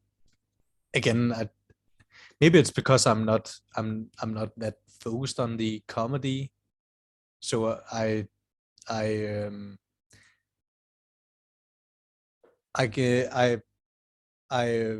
brush over it very, very, very fast. I probably like it, but it's not something that I think much about in My Hero Academia. All right. Again, if there is a comedy scene, I always think it as a tool to make a story wise make a bond between characters, and I like that. I like when characters bond, and we see them bond in maybe not so serious scenarios. Yeah, it doesn't always have to be that our protagonist helps out a friend in need. It can also just be small things like pranking each other in the dorm rooms. I like it when the animes or take going time to the pool together. Yay! Pool episodes. Cool episodes. Oh, we need a whole episode with just about pool episodes. Yeah. Oh yeah, totally. And tasteful pool episodes and top 10 pool episodes in anime. Yes. Top 10 bikinis. Yay.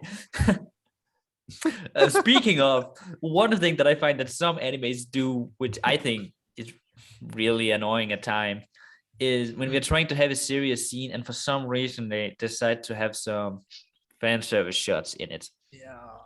And my main example, I'm just gonna say it, is Sword Art Online.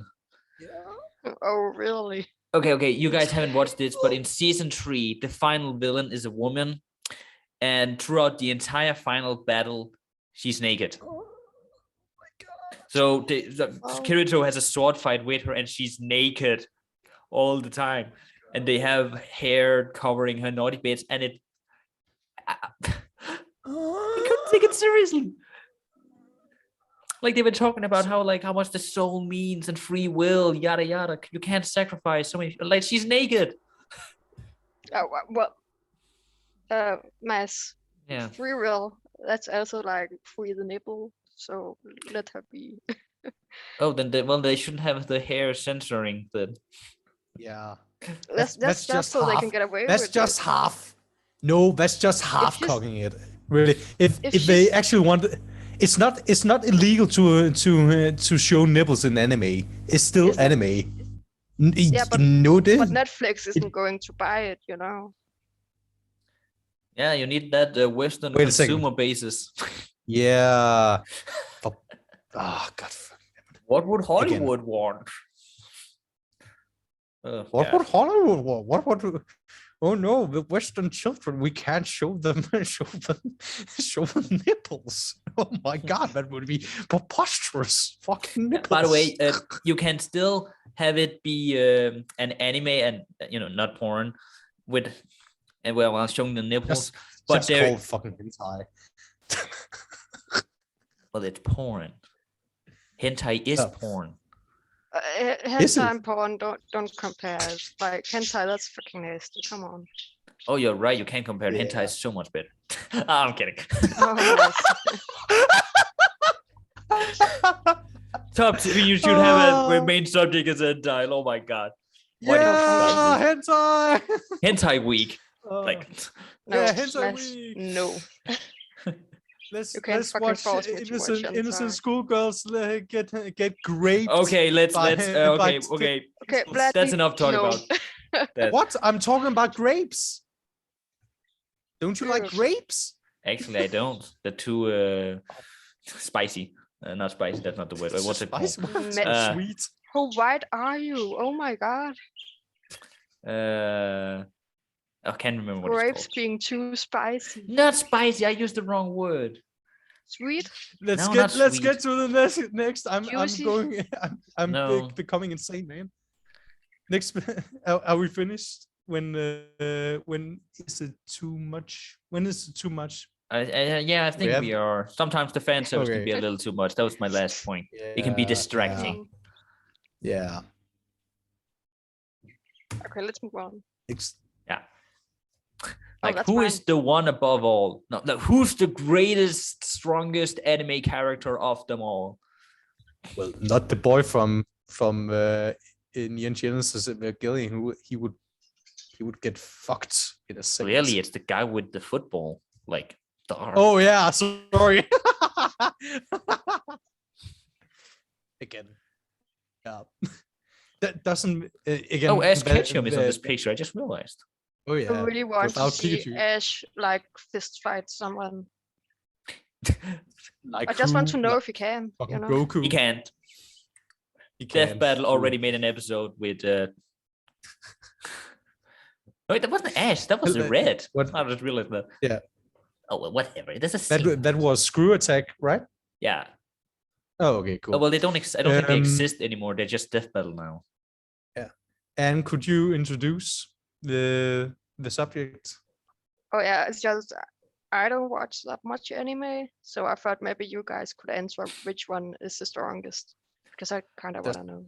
Doesn't Okay, make if we were to actually Doesn't debate really- who is yeah. the strongest, like seriously debate who is the strongest anime character that has ever been written, it would not end well. People have No. debated this since the end of time, and it's only ended up with people getting angry at each other Yeah. and telling each other to die. The problem is that it doesn't make any sense in making a list of a top dog, a top anime fighter, the strongest, because they are all in their different they are all in their different scenarios and different contexts. Mhm. That it doesn't make, first of all, it doesn't make any sense in comparing them. And again, some of these characters, especially Goku, he's just, again, he can destroy a fucking planet. You can destroy What will a universe now Yeah. with punching. What will Ash Ketchum from Peloton? What will he do? Not to mention the with Pikachu and speed. Charizard? Yeah, not to mention the speed. Again, and if we are talking reality breaking powers, I don't remember. Oh, then any Aurelie character wins like completely. Who's Aurelie? It's on her cap. Oh, sorry, I haven't watched that. You but haven't watched Dr. Slump? No, sorry, I haven't. Sorry, don't judge me, no. I do judge But- you. But she has the power to bend reality, right? She has cartoon physics. That's how. Oh yeah, again, and that just makes Kind of like sense. Ed and Eddie, if you know what I mean there. Yeah. Yeah, Or Bugs that's Bunny. that's a whole nother can of worms. That Yeah. just okay when how does one that can bend reality and have cartoon physics, how are they affected by someone who can has the blow up a power to planet with- destroy? Key powers. Yeah. And then we have Sailor Moon who can turn back time and recreate the universe. Yeah. Again, Yeah. it's impossible. It's Yeah. And also that's the fact these are all fictional characters with their own writer. So one Yeah. writer, if we go by like the writer's word is the word of God, then one can just say, hey, my character can do this. Well, then the other writer can just say, well, my character can do this. And then we'll go on for infinity. Yeah. So it's honestly, I feel like it can be fun to debate specific characters if they're like close in some way. Like if both are martial artists specifically and they're both like a little bit grounded, then maybe you can take two specific. But with someone like, I don't know, Yugi against Sailor Moon, like, what are you doing? Yeah, it doesn't make any sense. Yeah. It again, they are from two. Like maybe you can Wildly take different Luffy universe. versus Naruto. Maybe that could, maybe that would be an okay Yeah. close match. Yeah. But Can I like, ask something? yeah. The guy in the background with white hair, what is his name again? You mean Inuyasha? Yeah, but Good boy. what show is this from? Inuyasha. Inuyasha. Is it called that? Yeah. He's Inuyasha from Inuyasha. Yeah, Yeah. and Ranma is Ranma from Ranma one half. I don't know. Yes, I and just It's the Naruto same, is the same Naruto. person who Someone wrote else. them. And Naruto is from Naruto. Yeah. And Yu-Gi-Oh is from Yu-Gi-Oh. Well, he's not called Yuki, he's called I Yugi. don't know. Oh, He just looked like someone I thought I had seen. Yeah, it's a pretty famous anime, so that's possible. Isn't it Oh, the one with this little guy with black hair, what? black pointy hair? No. Is that another one? No, that's Dragon Ball you're talking about. No, it's not. It's not. Oh yeah, that's a little guy with pointy hair. He has a tail too. No, that's not what I'm talking about. I'm talking about an anime with a guy who looks like the guy with white hair, but his friend is like short and have pointy black hair. And I Huh? think they're gay, but I'm not sure. Are you talking about the Shaman King or something? I don't know. Does he have a samurai that's following him around? Yeah. Does I he have have a no ghost idea. samurai? Okay. Okay, then. I just remember one of my friends like used to watch this show I'm thinking of like all the time. Oh, if it was on Danish TV, then it could be Shaman Yeah, King. it could be Shaman King. Oh, by the way, shout out, watch Shaman King. It's actually really good. We haven't talked about it, but it's worth watching. Yeah, we're gonna. What was it called? Shaman Shaman King. It That's recently somewhere got a down. remake. It's on Netflix. Worth watching. I'm probably gonna watch that. Is I, it? yeah. I We're watched gonna talk some about episode that. of the remake, and it's really good. Okay, good. Is it better? Personal opinion, I would say yes. Oh, good. Now Yeah. I know. And knowing is half Well- the battle. Okay. Also, we have Saint Seiya is also here. I just realized that.